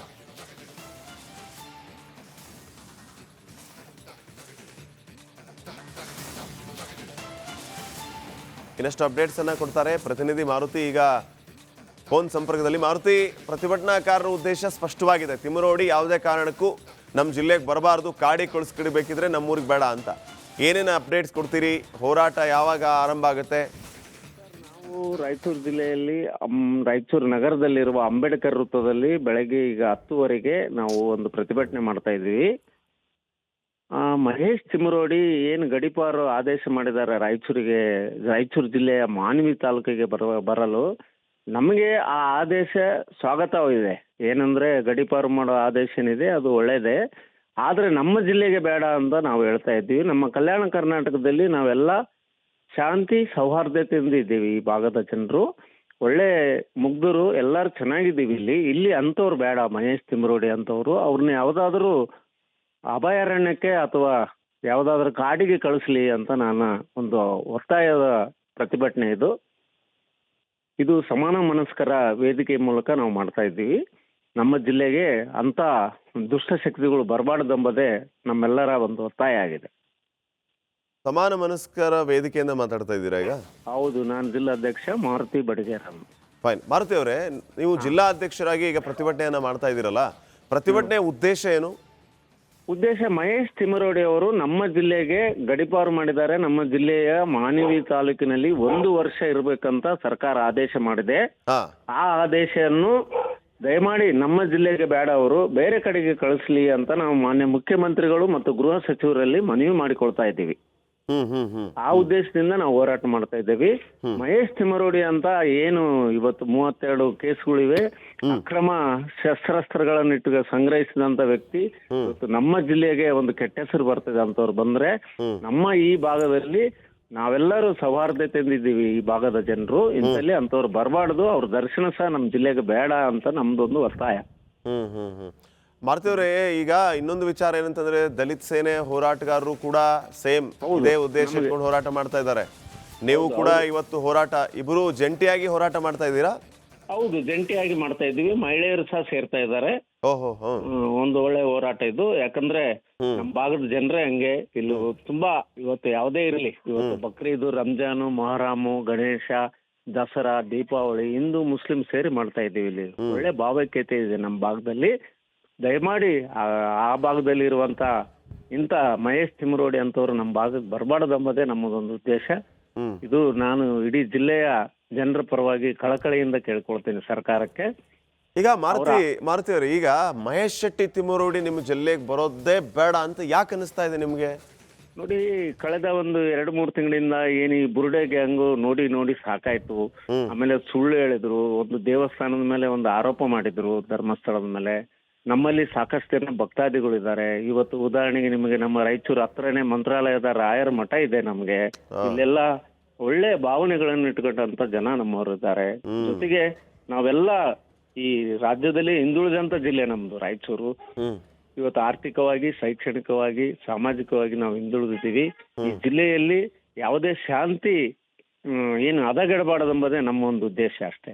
ತಿಮ್ರೋಡಿ ಬಂದ್ರೆ ಶಾಂತಿ ಹದಗೆಡುತ್ತೆ ಅಂತ ಹೇಳ್ತೀವಿ. ಹೌದು, ಅಂತವರೆಲ್ಲ ಬಂದಾಗ ಇಲ್ಲೆಲ್ಲ ಜನ ಮಾತಾಡ್ತಾರೆ ಅದ್ರ ಬಗ್ಗೆ. ಈಗಾಗಲೇ ನೀವೇ ನೋಡಿದಂಗೆ 2-3 ತಿಂಗಳ ಇಡೀ ರಾಜ್ಯ, ರಾಷ್ಟ್ರ, ಅಂತಾರಾಷ್ಟ್ರೀಯ ಮಟ್ಟದಲ್ಲಿ ಕೆಟ್ಟದಾಗಿ ಸುದ್ದಿಗಳು ಬಂದವು. ಇದರಿಂದ ಜನರಿಗೆ ರೋಷ ಹೋಗಿತ್ತು. ಅದು ಮತ್ತೆ ಈ ನಮ್ ಜಿಲ್ಲೆ ಈಗ ನೋಡಿ, ನಿನ್ನೆಯಿಂದನೇ ನಮ್ಮ ರಾಯಚೂರು ಜಿಲ್ಲೆಗೆ ಮಾನವಿಗೆ ಅವ್ರನ್ನ ಗಡಿಪಾರು ಮಾಡಿದ್ದಾರೆ ಅಂತಂದು ದಿನ ಕಂಟಿನ್ಯೂ ರಾತ್ರಿ ಇಡೀ ಎಲ್ಲ ಬಂದಿದೆ ಸುದ್ದಿಗಳೆಲ್ಲ. ಅದರಿಂದ ನಮಗೂ ನಮ್ಮ ಜಿಲ್ಲೆಗೂ ಒಂದು ಕೆಟ್ಟ ಹೆಸರು. ನಾವು ಸರ್ಕಾರಕ್ಕೆ ಮನವಿ ಮಾಡ್ಕೊಳ್ತಾ ಇದ್ದೀವಿ, ರಿಕ್ವೆಸ್ಟ್. ಅವ್ರ ಆದೇಶನ ನಾವು ಸ್ವಾಗತಿಸ್ತೀವಿ, ಗಡಿಪಾರು ಮಾಡಿರೋದು. ಯಾವುದೇ ಕೆಟ್ಟ ವ್ಯಕ್ತಿಗಳ ಬಗ್ಗೆ ಈ ತರ ಗಡಿಪಾರು ಒಳ್ಳೇದೇ ನಿರ್ಧಾರ.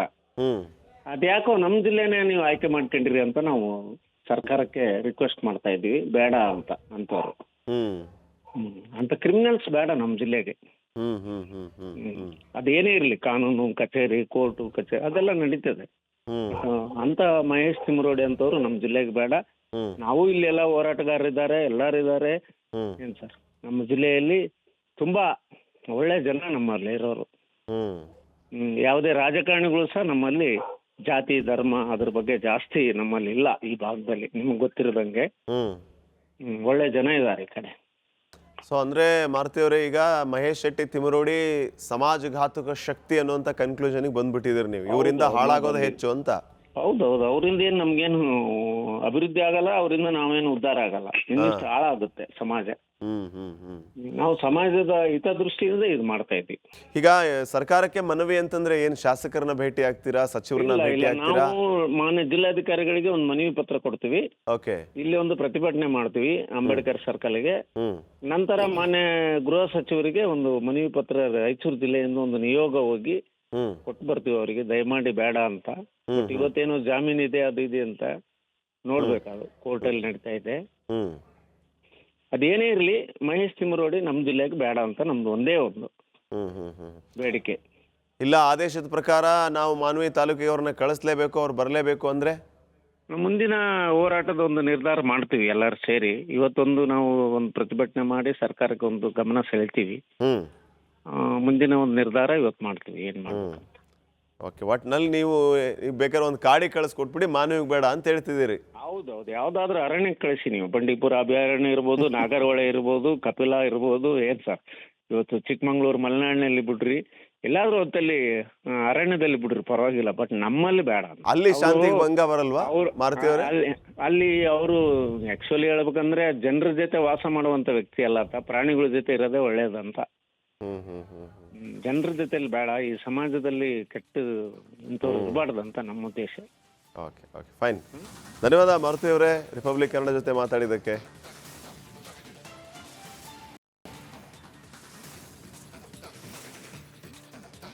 ರಸ್ತೆ ಗುಂಡಿಗಳ ವಿರುದ್ಧ ಸಮರ ಸಾರಿದೆ ಬಿಜೆಪಿ. ರಾಜ್ಯದಾದ್ಯಂತ ಹೋರಾಟದ ಕಹಳೆ ಮೊಳಗಿಸಿದ್ದಾರೆ ಬಿಜೆಪಿಯವರು. 224 ಕ್ಷೇತ್ರಗಳಲ್ಲೂ ಕೇಸರಿ ನಾಯಕರ ಹೋರಾಟ ರಂಗೇರ್ತಾ ಇದೆ. ಬೆಂಗಳೂರಿನ ರಸ್ತೆ ಗುಂಡಿಗಳ ವಿರುದ್ಧ ರೊಚ್ಚಿಗೆದ್ದಿದ್ದಾರೆ ಬಿಜೆಪಿ ನಾಯಕರು.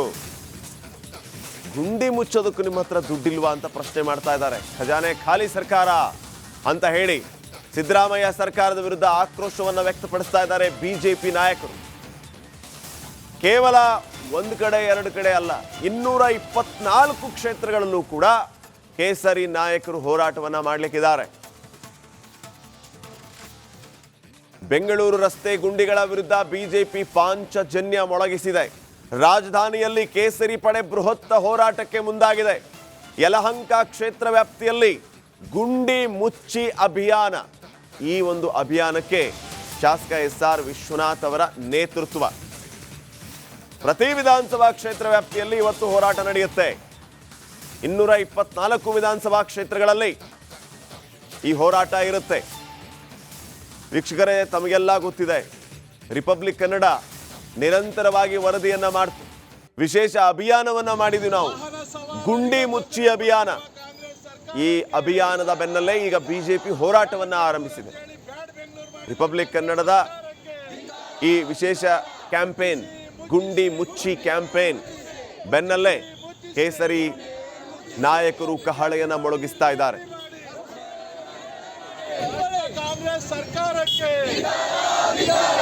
ಕಾಂಗ್ರೆಸ್ ಸರ್ಕಾರಕ್ಕೆ, ಅಭಿವೃದ್ಧಿ ವಿರೋಧಿ ಕಾಂಗ್ರೆಸ್ ಸರ್ಕಾರಕ್ಕೆ, ಬೆಂಗಳೂರನ್ನ ಗುಂಡಿ ಮಾಡಿದ ಕಾಂಗ್ರೆಸ್ ಸರ್ಕಾರಕ್ಕೆ, ವಾಹನ ಸವಾರರಿಗೆ ತೊಂದರೆ ಕೊಡುತ್ತಿರುವ ಕಾಂಗ್ರೆಸ್ ಸರ್ಕಾರಕ್ಕೆ, ಬ್ರಾಡ್ ಬೆಂಗಳೂರು ಅಂತೇಳಿ ಬ್ಯಾಡ್ ಬೆಂಗಳೂರು ಮಾಡಿದ ಕಾಂಗ್ರೆಸ್ ಸರ್ಕಾರಕ್ಕೆ, ಮುಚ್ಚಿಸಿ ಮುಚ್ಚಿಸಿ ಮುಚ್ಚಿಸಿ ಮುಚ್ಚಿಸಿ ರಿಪೇರಿ ಮಾಡಿ ಕಾಂಗ್ರೆಸ್ ಸರ್ಕಾರಕ್ಕೆ, ಕಾಂಗ್ರೆಸ್ ಸರ್ಕಾರಕ್ಕೆ, ಅಭಿವೃದ್ಧಿ ವಿರೋಧಿ ಕಾಂಗ್ರೆಸ್ ಸರ್ಕಾರಕ್ಕೆ, ಬೆಂಗಳೂರನ್ನ ಗುಂಡಿ ಮಾಡಿದ ಕಾಂಗ್ರೆಸ್ ಸರ್ಕಾರಕ್ಕೆ, ವಾಹನ ಸವಾರರಿಗೆ ತೊಂದರೆ ಕೊಡುತ್ತಿರುವ ಕಾಂಗ್ರೆಸ್ ಸರ್ಕಾರಕ್ಕೆ, ಬ್ರಾಡ್ ಬೆಂಗಳೂರು ಅಂತೇಳಿ ಬ್ಯಾಡ್ ಬೆಂಗಳೂರು ಮಾಡಿದ ಕಾಂಗ್ರೆಸ್ ಸರ್ಕಾರಕ್ಕೆ. ಬೈಂದೂರು ಪಟ್ಟಣ ಪಂಚಾಯಿತಿ ವಿವಾದ, ಬಿಜೆಪಿ ನಾಯಕರ ಮಧ್ಯೆ ನೂಕಾಟ, ತಳ್ಳಾಟ. ಸಂಸದ ರಾಘವೇಂದ್ರ ಎದುರೇ ಟಾಕ್ ಫೈಟ್ ನಡೆದಿದೆ. ಶಾಸಕ ಮಾಜಿ ತಾಲೂಕು ಅಧ್ಯಕ್ಷನ ವಾಕ್ ಸಮರ ಈ ವಿಚಾರಕ್ಕೆ ಜೋರಾಗಿದೆ. ಮಣಿಪಾಲದ ಖಾಸಗಿ ಹೋಟೆಲಲ್ಲಿ ನಡೆದಿರುವಂತಹ ಘಟನೆ. ಪಟ್ಟಣ ಪಂಚಾಯಿತಿ ರದ್ದು ಮಾಡೋದಕ್ಕೆ ಹೋರಾಟ. ರೈತನ ಹೆಸರಲ್ಲಿ ದೀಪಕ್ ಕುಮಾರ್ ಶೆಟ್ಟಿ ಹೋರಾಟ. ಬಿಜೆಪಿ ಮಾಜಿ ತಾಲೂಕು ಅಧ್ಯಕ್ಷ ಈ ದೀಪಕ್. ಇದೇ ವಿಚಾರವಾಗಿ ಶಾಸಕ ಗಂಟಿಹೊಳೆ ಪ್ರಶ್ನೆ ಮಾಡಿದ್ದಾರೆ. ಬಿಜೆಪಿಯನ್ನ ಕಾಂಗ್ರೆಸ್ ಮಾಡೋದಕ್ಕೆ ಹೊರಟಿದ್ದೀರಾ? ದೀಪಕ್ ಕುಮಾರ್ ಶೆಟ್ಟಿಗೆ ಶಾಸಕ ಗುರುರಾಜ್ ಪ್ರಶ್ನೆ ಮಾಡಿದ್ದಾರೆ. ಮಾತಿಗೆ ಮಾತು ಬೆಳೆದು ನೂಕಾಟ, ತಳ್ಳಾಟವೇ ನಡೆದಿದೆ.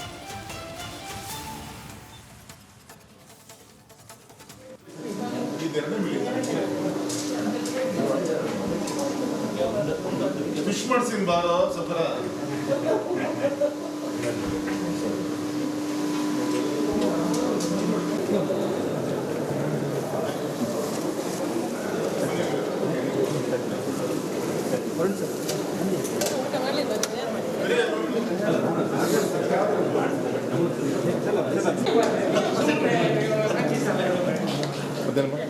ಭಾರತೀಯ ಜನತಾ ಪಕ್ಷದ ಎಲ್ಲ ಕಾರ್ಯಕರ್ತರು ಮತ್ತು ಊರಿನ ಮುಖಂಡರ ನೇತೃತ್ವದಲ್ಲಿ ನಾವೆಲ್ಲರೂ ಅಲ್ಲಿನ ಪ್ರಮುಖರು ಸಭೆ ಮಾಡಿದ್ದೇವೆ. ಅಲ್ಲಿ ಎಲ್ಲ ವಾರ್ಡ್ ವೈಸ್ ಅಭಿಪ್ರಾಯವನ್ನು ಕೇಳ್ಕೊಂಡಿದ್ದೇವೆ. ಇನ್ನು ರೈಟಿಂಗಲ್ಲಿ ಸಹಿತ ತಗೋತೇವೆ. ಒಂದು ಉದ್ದೇಶ ಇರುವುದು, ಏಕದಮ್ ರೂರಲ್ ಏರಿಯಾ, ಹಳ್ಳಿ ಪ್ರದೇಶ ಅಂತೇನಿದೆ, ಅದು ತುಂಬ ತೊಂದರೆ ಕೊಡ್ತಾ ಇರೋದು. ಅವರಿಗೆ ಇನ್ನೂ ಅಕ್ರಮ ಸಕ್ರಮ ಫೈಲ್ಗಳಿದೆ, ಸಾವಿರಾರು ಫೈಲ್ಗಳಿದೆ, ಅದು ಫೈನಲ್ ಆಗಲಿಲ್ಲ. 94C ಫೈಲ್ಗಳಿದೆ, ಅದು ಫೈನಲ್ ಆಗಲಿಲ್ಲ. ಇದೆಲ್ಲ ಇರುವಾಗ ನೇರ ಪಟ್ಟಣ ಪಂಚಾಯತ್ ಬಂದುಬಿಟ್ರೆ ಅವ್ರು ಯಾವ ಕೆಲಸಗಳು ಆಗೋದಿಲ್ಲ. ನಿಮಗೆ ಪಟ್ಟಣ ಪಂಚಾಯತ್ ಅಭಿವೃದ್ಧಿ ಅಂತೇಳಿ ಹೌದಾದರೆ ನಮಗೆ ಹಿಂದಿನದ್ದಕ್ಕೆ ನ್ಯಾಯ ಬೇಕು. ಇದು ನಮ್ಮ ಊರಿನ ಮುಖಂಡರು ಕಾರ್ಯಕರ್ತರ ಅಭಿಪ್ರಾಯದಲ್ಲಿ ಬಂದದ್ದು. ಸೊ ಅವರ ಡಿಮಾಂಡ್ ಏನು ಕೇಳಿದರೆ, ಗ್ರಾಮಾಂತರ ಪ್ರದೇಶಗಳನ್ನು ಬೈಫರ್ಕೇಟ್ ಮಾಡಿ, ಪಟ್ಟಣ ಪಂಚಾಯತ್ ಬೇಕು ಅನ್ನೋರಿಗೆ ಪಟ್ಟಣ ಪಂಚಾಯತ್ ಮಾಡಿಕೊಡಿ, ಬಟ್ ನಮಗೆ ಈ ಕಾರಣಗಳಿಗೋಸ್ಕರ ಪಟ್ಟಣ ಪಂಚಾಯತ್ ಬೇಡ ಅನ್ನೋದು ಅವರ ಅಭಿಪ್ರಾಯ ಇರೋದು. ಹಾಗಾಗಿ ಸರ್, ಒಂದು ತಮಗೆಲ್ಲರೂ ಕೂಡ ಸ್ಪಷ್ಟವಾಗಿದೆ, ಕೇಂದ್ರ ಸರ್ಕಾರ ಇನ್ನೊಂದು 6-7 ತಿಂಗಳಲ್ಲಿ ಏನು 10 ವರ್ಷಕ್ಕೊಮ್ಮೆ ಜನಗಣತಿಯನ್ನು ಏನು ಮಾಡಬೇಕು, ಕೋವಿಡ್ ದೃಷ್ಟಿಯಿಂದ ಪೋಸ್ಟ್ಪೋನ್ ಆಗಿದೆ. ಈಗ ಆಲ್ರೆಡಿ ಡಿಕ್ಲೇರ್ ಮಾಡಿದೆ. ಈಗ ಆಲ್ರೆಡಿ ಬಜೆಟು ಕೂಡ ಅಲೋಕೇಶನ್ ಆಗಿದೆ. ಇಡೀ ದೇಶದ ಜನಗಣತಿ ಶುರು ಮಾಡ್ತೀನಿ ಅಂತೇಳಿ. ಇಲ್ಲಿ ರಾಜ್ಯ ಸರ್ಕಾರದಲ್ಲಿ ಯಾವ್ಯಾವಾಗ ಅವರ ಸ್ಥಾನಕ್ಕೆ ಕುಂದು ಬರುತ್ತೆ, ಮುಖ್ಯಮಂತ್ರಿಗಳ ಸ್ಥಾನಕ್ಕೆ, ವಿಷಯಗಳನ್ನು ಡೈವರ್ಟ್ ಮಾಡಲಿಕ್ಕೋಸ್ಕರ ಈ ಒಂದು ಜನಗಣತಿಯ ಒಂದು ನಾಟಕವನ್ನು ಮಾಡ್ತಾ ಇದ್ದಾರೆ. ಜಾತಿ ಗಣತಿ ನಿಲ್ಲುತ್ತಾ ಅಥವಾ ಮುಂದುವರಿಯುತ್ತಾ? ಇವತ್ತು ಹೈಕೋರ್ಟ್ನತ್ತ ರಾಜ್ಯದ ಜನರ ಚಿತ್ತ. ರಾಜ್ಯದಲ್ಲಿ ಜಾತಿ ಗಣತಿ ಸರ್ವೆ ಪ್ರಶ್ನೆ ಮಾಡಿ PIL ಸಲ್ಲಿಸಲಾಗಿದೆ. ಇವತ್ತು ಕೋರ್ಟ್ನಲ್ಲಿ ಮಧ್ಯಾಹ್ನ 2:00ವರೆಗೆ ಅರ್ಜಿ ವಿಚಾರಣೆಗೆ ಬರುತ್ತೆ. ನ್ಯಾಯಾಧೀಶ ವಿಭು ಬಕ್ರೂ ಪೀಠದಲ್ಲಿ ಅರ್ಜಿ ವಿಚಾರಣೆ ನಡೀಲಿಕ್ಕಿದೆ. ಈಗಾಗಲೇ ನಿನ್ನೆಯೂ ಕೂಡ ನಾವು ಗಮನಿಸಿದ್ವಿ ಯಾವ ರೀತಿ ವಾದ ಪ್ರತಿವಾದ ನಡೆದಿತ್ತು ಅಂತ ಹೇಳಿ. ನಾವಡಿಗೆ ಅವರು ವಾದ ಮಂಡನೆ ಮಾಡಿದ್ರು, ಇನ್ನು ಹಲವು ವಿಚಾರಗಳನ್ನು ಪ್ರಸ್ತಾಪ ಮಾಡಿದ್ರು. ಇವತ್ತು ಮಧ್ಯಾಹ್ನ 2:15 ಮತ್ತೆ ವಿಚಾರಣೆ ನಡೆಯುತ್ತೆ. ಇದು ಸ್ಟಾಪ್ ಆಗುತ್ತಾ ಅಥವಾ ಮುಂದುವರಿಯುತ್ತಾ ಸರ್ವೆ?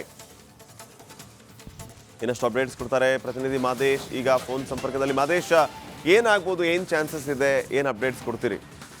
ಶ್ರೀಪಾದ್, ನಿನ್ನೆ ಜಾತಿ ಗಣತಿ ವಿಚಾರಕ್ಕೆ ಸಂಬಂಧಪಟ್ಟಂತೆ ಹೈಕೋರ್ಟ್ ವಿಭಾಗೀಯ ಪೀಠದಲ್ಲಿ ಒಂದಷ್ಟು ವಾದ ಮತ್ತೆ ಪ್ರತಿವಾದಗಳಾಯ್ತು. ಅರ್ಜಿದಾರರ ಪರ ವಕೀಲರು 2-3 ಜನ ವಕೀಲರು ಒಂದಷ್ಟು ಪ್ರಮುಖ ವಾದವನ್ನ ಮಂಡನೆ ಮಾಡುವಂತ ಕೆಲಸವನ್ನ ಮಾಡಿದ್ರು. ವಾದದ ಸಂದರ್ಭದಲ್ಲಿ ರಾಜ್ಯ ಸರ್ಕಾರ ಕಾನೂನು ನಿಯಮವನ್ನ ಮೀರಿ ಇಲ್ಲಿ ಸರ್ವೆಯನ್ನ ಮಾಡ್ಲಾಗ್ತಿದೆ, ಅಂದ್ರೆ ಜನಗಣತಿಯನ್ನ ಮಾಡ್ಲಾಗ್ತಿದೆ, ಜನಗಣತಿಯ ಮಾಡುವಂತ ಒಂದು ಅಧಿಕಾರ ಇರೋದು ನೇರವಾಗಿ ಕೇಂದ್ರ ಸರ್ಕಾರಕ್ಕೆ ಮಾತ್ರ. ಆದ್ರೆ ಇವರು ಮಾತ್ರ ಜಾತಿ ಸಮೀಕ್ಷೆ ಹೆಸರಲ್ಲಿ ಜನಗಣತಿಯನ್ನ ಮಾಡ್ತಾರೆ. ಇದು ಕಂಪ್ಲೀಟ್ ಆಗಿ ಕಾನೂನು ಬಾಹಿರ. ಜೊತೆಗೆ ಜನರ ಖಾಸಗಿ ಮಾಹಿತಿಗಳನ್ನ ತೆಗೆದುಕೊಂಡು ಇವರು ಡೇಟಾ ಮೂಲಕ, ಅದರಲ್ಲೂ ಕೂಡ ಡಿಜಿಟಲ್ ಮೂಲಕ ಅವರ ಮಾಹಿತಿಗಳನ್ನ ಸಂಗ್ರಹಿಸೋದಕ್ಕೆ ಮುಂದಾಗಿದ್ದಾರೆ. ಇದನ್ನ ಇವರು ಯಾವ ರೀತಿ ಕಾಪಾಡ್ತಾರೆ, ಗೌಪ್ಯತೆಯನ್ನ ಕಾಪಾಡ್ತಾರೆ ಅನ್ನೋದಕ್ಕೆ ಯಾವುದೇ ರೀತಿಯಾದಂತ ಗ್ಯಾರಂಟಿ ಇಲ್ಲ. ಜೊತೆಗೆ ರಾಜಕೀಯ ಉದ್ದೇಶದಿಂದ, ಚುನಾವಣೆ ಉದ್ದೇಶದಿಂದ ಜನರ ದತ್ತಾಂಶಗಳನ್ನ ಕಲೆ ಹಾಕುವಂತ ಕೆಲಸವನ್ನ ಇವ್ರು ಮಾಡ್ತಿದ್ದಾರೆ. 2024ರಲ್ಲಿ ಈಗಾಗಲೇ ವರದಿ ನಡೆಸಲಾಗಿದೆ ಅಂತ ಹೇಳಲಾಗಿದೆ. ಅದಾದ್ಮೇಲೂ ಕೂಡ ಮತ್ತೆ ಇವಾಗ 450 ಕೋಟಿ ರೂಪಾಯಿಯನ್ನ ಖರ್ಚು ಮಾಡಿ ಕಾನೂನು ಬಾಹಿರವಾಗಿ ಒಂದು ಸಮೀಕ್ಷೆಯನ್ನ ಮಾಡಲಾಗ್ತಿದೆ. ಹೀಗಾಗಿ ಆ ಒಂದು ಗಣತಿಯ ವಿಚಾರಕ್ಕೆ ಸಂಬಂಧಪಟ್ಟಂತೆ ಇವರು ದುರುದ್ದೇಶ ಇಟ್ಕೊಂಡು ಈಗ ಸಮೀಕ್ಷೆಯನ್ನ ಮಾಡಲಾಗ್ತಿದೆ. ಹೀಗಾಗಿ ಆ ಒಂದು ಸಮೀಕ್ಷೆಗೆ ತಡೆ ನೀಡಬೇಕು ಅಂತೇಳಿ ಅರ್ಜಿದಾರರ ಪರ ವಕೀಲರು ವಾದ ಮಂಡನೆ ಮಾಡಿದ್ರು. ಮತ್ತೆ ಸರ್ಕಾರದ ಪರವಾಗಿ ಹಿರಿಯ ವಕೀಲರಾದಂತಹ ಮನು ಸಿಂಘ್ವಿ ಅವರು ಕೂಡ ಒಂದಷ್ಟು ಪ್ರಮುಖ ಪ್ರಬಲವಾದಂತಹ ವಾದವನ್ನು ಕೂಡ ಮಂಡನೆ ಮಾಡುವಂತ ಕೆಲಸವನ್ನ ಮಾಡಿದ್ರು. ಇವತ್ತಿಗೂ ಕೂಡ ಆ ಒಂದು ವಿಚಾರಣೆಯನ್ನ ಇವತ್ತು ಮಧ್ಯಾಹ್ನ 2:30ಕ್ಕೆ ವಿಚಾರಣೆಯನ್ನ ಮುಂದೂಡುವಂತ ಕೆಲಸವನ್ನ ಮಾಡಲಾಗಿದೆ. ಅಂದ್ರೆ ಇಲ್ಲಿ ಜಾತಿ ಗಣತಿಯನ್ನ ಇಲ್ಲಿ ಯಾವುದೇ ರೀತಿಯಾಗಿ ಮಾಡ್ತಿಲ್ಲ, ಬದಲಾಗಿ ಸಮೀಕ್ಷೆ ಅಂದ್ರೆ ಒಂದು ಸರ್ವೆ ಅನ್ನುವಂತಹ ಸರ್ವೆಯನ್ನ ಇಲ್ಲಿ ಮಾಡ್ಲಾಗ್ತಿದೆ. ಆದ್ರೆ ಇದರಲ್ಲಿ ಯಾವುದೇ ರೀತಿಯಾದಂತಹ ದುರುದ್ದೇಶ ಇಲ್ಲ. ಶೈಕ್ಷಣಿಕ ಮತ್ತೆ ಸಾಮಾಜಿಕವಾಗಿ ಯಾರು ಹಿಂದುಳಿದಿದ್ದಾರೆ ಅವರ ಬಗ್ಗೆ ಮಾಹಿತಿಯನ್ನ ಕಲೆ ಹಾಕಿ ಅವರ ಉನ್ನತಿಗಾಗಿ ಒಂದಷ್ಟು ಪ್ಲಾನ್ಗಳನ್ನ, ಯೋಜನೆಗಳನ್ನ ರೂಪಿಸುವಂತ ಕೆಲಸವನ್ನ ಸರ್ಕಾರ ಮಾಡುತ್ತೆ. ಆ ಒಂದು ನಿಟ್ಟಿನಲ್ಲಿ ಈ ಒಂದು ಸಮೀಕ್ಷೆ ಮಾಡ್ಲಾಗ್ತಿದೆ, ಬದಲಾಗಿ ಯಾವುದೇ ರೀತಿಯಾದಂತಹ ಜಾತಿ ಗಣತಿಯನ್ನ ಇಲ್ಲಿ ಮಾಡ್ಲಾಗ್ತಿಲ್ಲ ಅನ್ನುವಂತ ವಾದವನ್ನ ಸರ್ಕಾರದ ಪರವಾಗಿ ಮನು ಸಿಂಘ್ವಿ ಅವರು ಮಾಡುವಂತ ಕೆಲಸವನ್ನ ಮಾಡಿದ್ರು. ಇವತ್ತು 2:30ಕ್ಕೆ ಒಂದು ವಿಚಾರಣೆ ನಡೆಯುತ್ತೆ. ಅಂದ್ರೆ ಈಗಾಗಲೇ ಅರ್ಜಿದಾರರ ಪರ ವಕೀಲರು ಮಧ್ಯಂತರ ಆದೇಶವನ್ನ ನೀಡಬೇಕು, ಮಧ್ಯಂತರ ತಡೆಯನ್ನ ನೀಡಬೇಕು ಅಂತ ಹೇಳಿ ಮನವಿ ಮಾಡಿದ್ರು. ಇವತ್ತು ವಾದ ಮತ್ತೆ ಪ್ರತಿವಾದವನ್ನ ಮತ್ತೆ ಆಲಿಸಲಿರುವಂತಹ ಮುಖ್ಯ ವಿಭಾಗೀಯ ಪೀಠ ಏನ್ ಆದೇಶ ನೀಡುತ್ತೆ ಅನ್ನೋದನ್ನ ಕಾದು ನೋಡ್ಬೇಕಿದೆ. ಶ್ರೀಪಾದ್, ಓಕೆ, ಥ್ಯಾಂಕ್ ಯು ಮಾಹಿತಿಗಾಗಿ.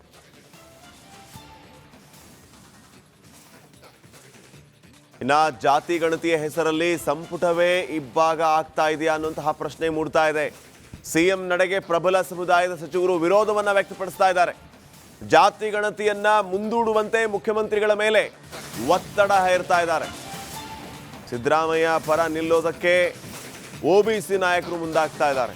ಸೊ ಇಲ್ಲಿ ಇದೇ ವಿಚಾರವಾಗಿ ಇಬ್ಬಾಗ ಆಗ್ತಾ ಇದೆ. ಈ ಮೊದಲು ಕೂಡ ನಾವು ನೋಡಿದ್ದೇವೆ, ವೀರಶೈವ ಲಿಂಗಾಯತ ಅನ್ನುವಂತಹ ಪ್ರಶ್ನೆ ಬಂದಾಗ, ಮೊನ್ನೆಯೂ ಕೂಡ ಈ ವಿಚಾರಗಳು ಪ್ರಸ್ತಾಪ ಆದಾಗ ಸರ್ಕಾರದ ವಿರುದ್ಧ ಸಿಟ್ಟಿಂಗ್ ಮಿನಿಸ್ಟರ್ಸೇ ಸಹಿ ಸಂಗ್ರಹ ಮಾಡಿದರು. ಈಗ ಮತ್ತೆ ಇದೇ ವಿಚಾರ ಈ ರೀತಿಯ ಇಬ್ಬಾಗವಾಗೋದಕ್ಕೆ ಕಾರಣ ಆಗ್ತಾ ಇದೆಯಾ ಅಂತ ಹೇಳಿ ಸಿದ್ದರಾಮಯ್ಯ ಪಾಲಿಗೆ ಒಂದು ರೀತಿ ಬಿಸಿ ತುಪ್ಪ ಆಗಿದೆ ಇದು ಜಾತಿ ಗಣತಿ. ಮುಖ್ಯಮಂತ್ರಿಗಳ ವಿರುದ್ಧವೇ ಪ್ರಬಲ ಸಮುದಾಯದ ಸಚಿವರು ಸಿಡಿದೆದ್ದಿದ್ದಾರೆ. ಸಿದ್ದರಾಮಯ್ಯ ಪರ ನಿಲ್ಲೋದಕ್ಕೆ OBC ನಾಯಕರು ಮತ್ತೊಂದು ಕಡೆ ತೀರ್ಮಾನ ಮಾಡಿದ್ದಾರೆ. ಜಾತಿ ಗಣತಿಯನ್ನ ಮುಂದುವರಿಸುವಂತೆ OBC ನಾಯಕರು ಹೇಳ್ತಾ ಇದ್ರೆ ಅದನ್ನ ವಿರೋಧ ಮಾಡ್ತಾ ಇದ್ದಾರೆ ಪ್ರಬಲ ಸಮುದಾಯದವರು. ಬೆಂಗಳೂರಲ್ಲಿ ನಾಳೆ ಕಾಂಗ್ರೆಸ್ OBC ನಾಯಕರು ಸಭೆಯನ್ನ ಮಾಡ್ತಾ ಇದ್ದಾರೆ. ಗಣತಿ ಪರ ಗಟ್ಟಿಯಾಗಿ ನಿಲ್ಲೋದಕ್ಕೆ ಸಭೆಯಲ್ಲಿ ಚರ್ಚೆ ಆಗುತ್ತೆ. ಜಾತಿ ಗಣತಿ ಅಂಗೀಕಾರಕ್ಕೆ ನಾಯಕರು ನಿರ್ಣಯ ಮಾಡಿರೋದು ಸಾಧ್ಯತೆ. BK ಹರಿಪ್ರಸಾದ್, ಸಂತೋಷ್ ಲಾಡ್, HM ರೇವಣ್ಣ ಇವರೆಲ್ಲರೂ ಕೂಡ ಈ ಸಭೆಯಲ್ಲಿ ಭಾಗಿಯಾಗಲಿಕ್ಕಿದ್ದಾರೆ. ನಮ್ಮ ಪ್ರತಿನಿಧಿ ಬಸವರಾಜ್ ಇನ್ನಷ್ಟು ಮಾಹಿತಿಯನ್ನು ಕೊಡ್ತಾರೆ ವಿಚಾರವಾಗಿ. ಬಸವರಾಜ್, ಈ ಹಿಂದೆಯೂ ಕೂಡ ನಾವು ಗಮನಿಸಿದ್ವಿ, ಯಾವಾಗ ವೀರಶೈವ ಲಿಂಗಾಯತ ಧರ್ಮ ಇಬ್ಬಾಗ ಮಾಡುವಂಥ ಪ್ರಯತ್ನಗಳಾಯಿತು, ಕಾಂಗ್ರೆಸ್ ಅದಕ್ಕೆ ತಕ್ಕ ಬೆಲೆಯನ್ನು ತೆರಬೇಕಾಯಿತು. ಈ ಸಂದರ್ಭದಲ್ಲಿ MB ಪಾಟೀಲ್, ಖಂಡ್ರೆ ಇವರೆಲ್ಲರೂ ಕೂಡ ಅಸಮಾಧಾನವನ್ನು ವ್ಯಕ್ತಪಡಿಸಿದರು. ಸ್ವತಃ ತಮ್ಮ ಸರ್ಕಾರದ ವಿರುದ್ಧ ಸಹಿ ಸಂಗ್ರಹ ಮಾಡಿದರು. ಮೊನ್ನೆಯೂ ಕೂಡ ಈ ರೀತಿ ಆಯಿತು. ಸ್ವತಃ MB ಪಾಟೀಲ್, ಖಂಡ್ರೆ ಈ ವಿಚಾರಗಳನ್ನು ಒಪ್ಪಲಿಲ್ಲ. ಈಗ ಮತ್ತೆ ಅದೇ ರಿಪೀಟ್ ಆಗ್ತಾ ಇದೆ. ಇದು ಯಾವ ರೀತಿಯ ಪರಿಣಾಮವನ್ನು ಬೀರಬಹುದು ಸರ್ಕಾರದ ಮೇಲೆ? ಖಂಡಿತ ಶ್ರೀಪಾದ್ ಜಾತಿ ಗಣತಿ ನಡೆಸಬೇಕಂತ ಸಂದರ್ಭವನ್ನ ತೆಗೆದುಕೊಂಡಾಗಲೇ ಪ್ರಬಲವಾಗಿ ಲಿಂಗಾಯತ ವೀರಶೈವ ಸಮುದಾಯ ವಿರೋಧಿಸಿರ್ತಕ್ಕಂಥದ್ದನ್ನ ನೀವು ಗಮನಿಸಿರ್ಬೋದು. ಸಚಿವ ಸಂಪುಟ ಸಭೆಯಲ್ಲೇ ತೀವ್ರವಾಗಿ ವಿರೋಧ ವ್ಯಕ್ತಪಡಿಸಿ ಸಿಎಂ ಅವರ ನಡೆಗೆ ಒಂದಷ್ಟು ಆಕ್ರೋಶವನ್ನ ವ್ಯಕ್ತಪಡಿಸಿದ್ದನ್ನು ಕೂಡ ಗಮನಿಸಿರಬಹುದು. ಹೀಗಾಗಿ ಸಿಎಂ ಸಿದ್ದರಾಮಯ್ಯ ಅವರ ವಿರುದ್ಧ ಪ್ರಬಲ ಜಾತಿಯ ಸಚಿವರು ಮತ್ತು ಒಂದಷ್ಟು ಶಾಸಕರು ನಿಂತಿದ್ದಾರೆ ಅನ್ನುವಂತ ಕಾರಣಕ್ಕೆ ಈಗ ಅಸಮಾಧಾನಗಳು ಕೂಡ ವ್ಯಕ್ತವಾಗ್ತಾ ಇದಾವೆ ಓಬಿಸಿ ಸಮುದಾಯದಿಂದ. ಡಿ ಕೆ ಶಿವಕುಮಾರ್ ಸೇರಿದಂತೆ ಪ್ರಬಲ ಜಾತಿಯ ಸಚಿವರು ಸಿಎಂ ಅವರ ಮೇಲೆ ಒತ್ತಡವನ್ನು ತರ್ತಾ ಇದ್ದಾರೆ. ಜಾತಿ ಗಣತಿ ಇಡೋದು ಬೇಡ ಅನ್ನುವಂತ ಒಂದಷ್ಟು ಒತ್ತಡ ತರ್ತಾ ಇದ್ದಾರೆ ಅನ್ನುವಂತ ಒಂದಷ್ಟು ಆರೋಪಗಳು ಇದಾವೆ. ಹೀಗಾಗಿ ಜಾತಿ ಗಣತಿ ಆಗ್ಲೇಬೇಕು ಅನ್ನುವಂತ ಒಂದು ಒತ್ತಡ ಓಬಿಸಿ ಸಮುದಾಯದ ನಾಯಕರಲ್ಲಿ ಇದೆ. ಆದ್ರಿಂದ ಸಿದ್ದರಾಮಯ್ಯ ಅವರು ಏಕಾಂಗಿ ಆಗಿರೋ ಕಾರಣಕ್ಕಾಗಿ ಅವರ ಬೆನ್ನಿಗೆ ನಿಂತ್ಕೊಳ್ಬೇಕು ಅನ್ನುವಂತ ಒಂದು ನಿರ್ಧಾರಕ್ಕೆ ಬಂದಂತೆ ಕಾಣಿಸ್ತಾ ಇದೆ. ಆ ನಿಟ್ಟಿನಲ್ಲಿ ನಾಳೆ ಒಂದು ಸಭೆ ಮಾಡಿ ಯಾವುದೇ ಕಾರಣಕ್ಕೂ ಜಾತಿ ಗಣತಿಯನ್ನ ನಿಲ್ಲಿಸಬಾರದು, ಜಾತಿ ಗಣತಿ ಸಂಪೂರ್ಣವಾಗಿ ಆಗ್ಬೇಕು, ಜೊತೆಗೆ ಅಂಗೀಕಾರ ಕೂಡ ಆಗ್ಬೇಕು. ಕಳೆದ ಬಾರಿ ಕಾಂತರಾಜು ಆಯೋಗ ಕೊಟ್ಟಂತ ವರದಿ ಏನಿದೆಲ್ಲ ಅದನ್ನ ಯಾವ ರೀತಿಯಾಗಿ ಮೂಲೆ ಗುಂಪು ಮಾಡಲಾಯ್ತು, ಆ ತರಹ ಈಗ ನಡೀತಾ ಇರ್ತಕ್ಕಂಥ ಜಾತಿ ಗಣತಿ ಆಗ್ಬಾರ್ದು ಅನ್ನುವಂತ ನಿಟ್ಟಿನಲ್ಲಿ ಒಂದಷ್ಟು ಓಬಿಸಿ ನಾಯಕರು ಸಭೆಯನ್ನ ಸೇರಿ ಸಿದ್ದರಾಮಯ್ಯ ಅವರು ಬೆನ್ನಿಗೆ ನಿಲ್ಲೋಕೆ ಒಂದು ಪ್ರಯತ್ನವನ್ನ ಮಾಡ್ತಾ ಇದ್ರೆ. ಹೀಗಾಗಿ ಇದು ಒಂದು ರೀತಿಯಲ್ಲಿ ಪ್ರಬಲ ಸಮುದಾಯದ ನಾಯಕರಿಗೂ ಕೂಡ ಒಂದು ಒಗ್ಗಟ್ಟಾಗ್ತಕ್ಕಂಥ ಸೂಚನೆ ಕೂಡ ಈ ನಿಟ್ಟಿನಲ್ಲಿ ಕೊಡ್ತಾ ಇದೆ.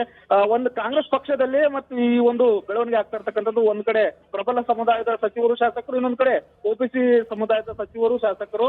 ಹೀಗಾಗಿ ಇದನ್ನ ಹೈಕಮಾಂಡ್ ಯಾವ ನಿಟ್ಟಿನಲ್ಲಿ ಗಮನಿಸುತ್ತೆ ಮತ್ತು ಕಾಂಗ್ರೆಸ್ನಲ್ಲಿ ಇದು ಸಂಘರ್ಷಕ್ಕೆ ಕಾರಣ ಆಗುತ್ತೆ ಅನ್ನೋಂಥದ್ದನ್ನು ಕೂಡ ಕಾದು ನೋಡ್ಬೇಕಾಗತ್ತೆ. ಯಾಕಂದ್ರೆ ಈಗ ವರದಿ ಸಂಗ್ರಹ ಆಗ್ತಾ ಇದೆ. ಮುಂದಿನ ದಿನಗಳಲ್ಲಿ ಈ ವರದಿ ಪಡ್ಕೊಳ್ಳುವಂತ ಸಂದರ್ಭ ಬಂದಾಗ ಒಂದಷ್ಟು ಆಕ್ರೋಶ, ಅಸಮಾಧಾನ ಭುಗಿಲೇಳುವಂತ ಸಾಧ್ಯತೆಗಳು ಗೊತ್ತಿರ್ತಾ ಇದಾವೆ. ಶ್ರೀಪಾದ್. Welcome back. ಸರ್ಕಾರದ ಜಾತಿ ಗಣತಿಗೆ ಆರಂಭದಲ್ಲಿ ವಿಘ್ನ ಎದುರಾಗಿದೆ. ಸರ್ವರ್ ಡೌನ್ ಆಗಿದೆ. ಸರ್ವರ್ ಸಮಸ್ಯೆಯಿಂದ ಸರ್ವೆಗೆ ಬಂದ ಸಿಬ್ಬಂದಿ ಹೈರಾಣಾಗಿ ಹೋಗಿದ್ದಾರೆ. ಹುಬ್ಬಳ್ಳಿಯಲ್ಲಿ ಜಾತಿ ಸರ್ವೆಗೆ ಎದುರಾದ ಸರ್ವರ್ ಸಮಸ್ಯೆ. ರಿಪಬ್ಲಿಕ್ ಕನ್ನಡ ರಿಯಾಲಿಟಿ ಚೆಕ್ ಅನ್ನು ನಡೆಸಿದೆ. ಈ ಸಂದರ್ಭದಲ್ಲಿ ಜಾತಿ ಗಣತಿಯ ಸತ್ಯ ಬಯಲಾಗಿದೆ. ಸಿಬಿಟಿ, ಗಣೇಶಪೇಟೆ ಸೇರಿದಂತೆ ಹಲವು ಕಡೆ ಸರ್ವರ್ ಕೈ ಕೊಟ್ಟಿದೆ. ಮನೆಗೆ ಹೋಗಿ ಸರ್ವೆನ ಮಾಡಬೇಕಾಗಿದ್ದವರು ಬರಿಗೈಯಲ್ಲಿ ವಾಪಸ್ ಆಗಿದ್ದಾರೆ. ಅಂದರೆ ಸರ್ವೆ ಮಾಡ್ದೇನೆ ತಿರುಗಿದ್ದಾರೆ. 40 ಪ್ರಶ್ನೆ ಕೇಳಬೇಕು ಒಂದು ಮನೆಗೆ ಹೋದರೆ. 10 ಜನ ಇದ್ದರೆ 10 ಜನರಿಗೆ 40 ಪ್ರಶ್ನೆ. ಒಂದು ದಿನಕ್ಕೆ ಎಷ್ಟು ಮನೆ ಮುಗಿಸ್ಬೋದು? ಅದ್ರ ಮಧ್ಯೆ ಈ ಸರ್ವರ್ ಡೌನು, ಅವ್ರು ಹೇಳಿದಂಥ ದಾಖಲಾತಿನ ಅಪ್ಲೋಡ್ ಮಾಡೋಕ್ಕಾಗಲಿಲ್ಲ ಅಂತಂದರೆ ಭಗವಂತನಿಗೆ ಪ್ರೀತಿ ಇವ್ರ ಸೇವೆ. ಸಾಕಾಗಿ ಹೋಗುತ್ತೆ ಒಂದು ಮನೆ ಮುಗಿಸೋದ್ರೊಳಗಡೆ. ಇದನ್ನು ನಾವು ಹೇಳ್ತಾ ಇರೋದಲ್ಲ, ನಿನ್ನೆ ಅವರೆಲ್ಲ ಶಿಕ್ಷಕರು ಹೇಳ್ತಾ ಇದ್ರು.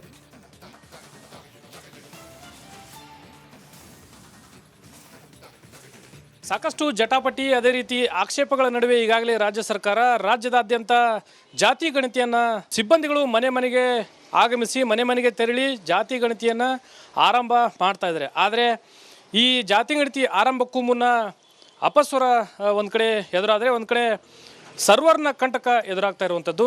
ಸದ್ಯ ನಾನೀಗ ಹುಬ್ಬಳ್ಳಿಯ ಗಣೇಶಪೇಟೆ ಆವರಣದಲ್ಲಿದ್ದೀನಿ. ದೃಶ್ಯದಲ್ಲಿ ತಾವು ಗಮನಿಸ್ತಾ ಇರ್ಬೋದು, ಕೆಲವೊಂದಿಷ್ಟು ಮನೆಗಳಿಗೆ ಈಗಾಗಲೇ ಸಿಬ್ಬಂದಿಗಳನ್ನು ನಿಯೋಜನೆ ಮಾಡಿದ್ದಾರೆ ಈ ಜಾತಿ ಗಣತಿಯನ್ನು ಮಾಡಲಿಕ್ಕೆ.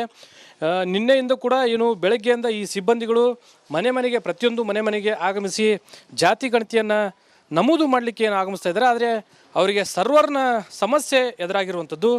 ಒಂದು ಕಡೆ ಸಾಕಷ್ಟು ಅಪಸ್ವರ ಕೇಳಿಬಂದಿತ್ತು, ಸಾಕಷ್ಟು ಜಟಾಪಟಿ ಕೇಳಿಬಂದಿತ್ತು. ಅಂದರೆ ಈ ಜಾತಿ ಗಣತಿ ಮಾಡುವಂಥ ಹಿನ್ನೆಲೆಯಲ್ಲಿ ಸಾಕಷ್ಟು ಆಕ್ಷೇಪಗಳು ಕೂಡ ವ್ಯಕ್ತವಾಗಿದ್ದವು. ಆದರೆ ಇದಕ್ಕೆ ಪೂರಕವೆಂಬಂತೆ ಸರ್ವರ್ನ ಸಮಸ್ಯೆ ಈಗ ಈ ಜಾತಿ ಗಣತಿಗೆ ಆರಂಭ ಆಗ್ತಿರುವಂಥದ್ದು. ನಿಜಕ್ಕೂ ಸರ್ಕಾರದ ಒಂದು ನಡೆ ಎಷ್ಟರ ಮಟ್ಟಿಗೆ ಇದೆ ಅಂತಕ್ಕಂಥದ್ರ ಕುರಿತು ಇದು ನಮಗೆ ಸ್ಪಷ್ಟವಾಗಿ ಇಲ್ಲಿ ಗೋಚರವಾಗುತ್ತೆ. ಜಾತಿ ಗಣತಿಯನ್ನು ಮಾಡಲಿಕ್ಕೆ ಬಂದವರು ಒಂದು ಕಡೆ ಈ ಸರ್ವರ್ನ ಸಮಸ್ಯೆಯಿಂದಾಗಿ ಬಂದಂಥ ಮನೆಗಳಿಂದ ವಾಪಸ್ ಹೋಗುವಂಥ ಒಂದು ಸಂದರ್ಭಗಳು ಇಲ್ಲಿ ಎದುರಾಗ್ತಾ ಇರುವಂಥದ್ದು. ಇನ್ನು ಮನೆ ಮಾಲೀಕರನ್ನು ಬಹುತೇಕ ಜನರನ್ನು ಇಲ್ಲಿ ಕೇಳ್ತಾ ಇದ್ದಾರೆ. ಆದರೆ ಸರ್ವರ್ನ ಸಮಸ್ಯೆಯಿಂದ ವಾಪಸ್ ಈ ಸಿಬ್ಬಂದಿಗಳು ಹೋಗ್ತಾ ಇದ್ದಾರೆ. ಇನ್ನು ಈ ಮನೆ ಮಾಲೀಕರು ಇಲ್ಲಿ ಇದ್ದಾರೆ, ಅವ್ರನ್ನ ಮಾತಾಡ್ತೀನಿ. ಸರ್, ಈ ಜಾತಿ ಗಣತಿ ಜನಗಣತಿ ಮಾಡಕ್ಕೆ ಬಂದಿದ್ದೀರಾ ಬೆಳಗ್ಗಿಂದ? ಬೆಳಗ್ಗೆ ಬಂದಿದ್ದಾರೆ ಸರ್. ಅವ್ರೇನು ಸರ್ವರ್ ಸ್ಲೋ ಇದೆ ಅಂತ ವಾಪಸ್ ಹೋಗಿದ್ದಾರೆ. ಮತ್ತು ನಾಳೆ ಬರ್ತೀನಿ ಅಂತ ಹೋಗ್ಯಾರ, ನೋಡೋಣ. ಇವತ್ತು ಸಿಬ್ಬಂದಿ ಎಲ್ಲ ಬಂದಿದ್ರು, ಇಲ್ಲೆಲ್ಲ ನಿಮ್ಗೆ ಮಾಹಿತಿ ಎಲ್ಲ ಮಾಹಿತಿ ಕೇಳಿದಾರೆ ರೀ. ಸರ್ವರ್ ಡೌನ್ ಇದ್ದಿದ್ದಕ್ಕೆ ಮತ್ತೆ ಹೊಳ್ಳಿ ಹೋಗ್ಯಾರ. ನಾಳೆ ಬರ್ತೀನಿ ಅಂತ ಹೋಗ್ಯಾರ ಸರ್. ಸಮಸ್ಯೆ ಅಂತ ಹೋಗ್ಯಾರ ಸರ್. ಇದರ ಕೆಂಪು ಬಣ್ಣ ಅದ್ಭುತ, ಖಾರ ಕಡಿಮೆ ಆದರೂ ರುಚಿಕರ. MDH ಕಾಶ್ಮೀರಿ.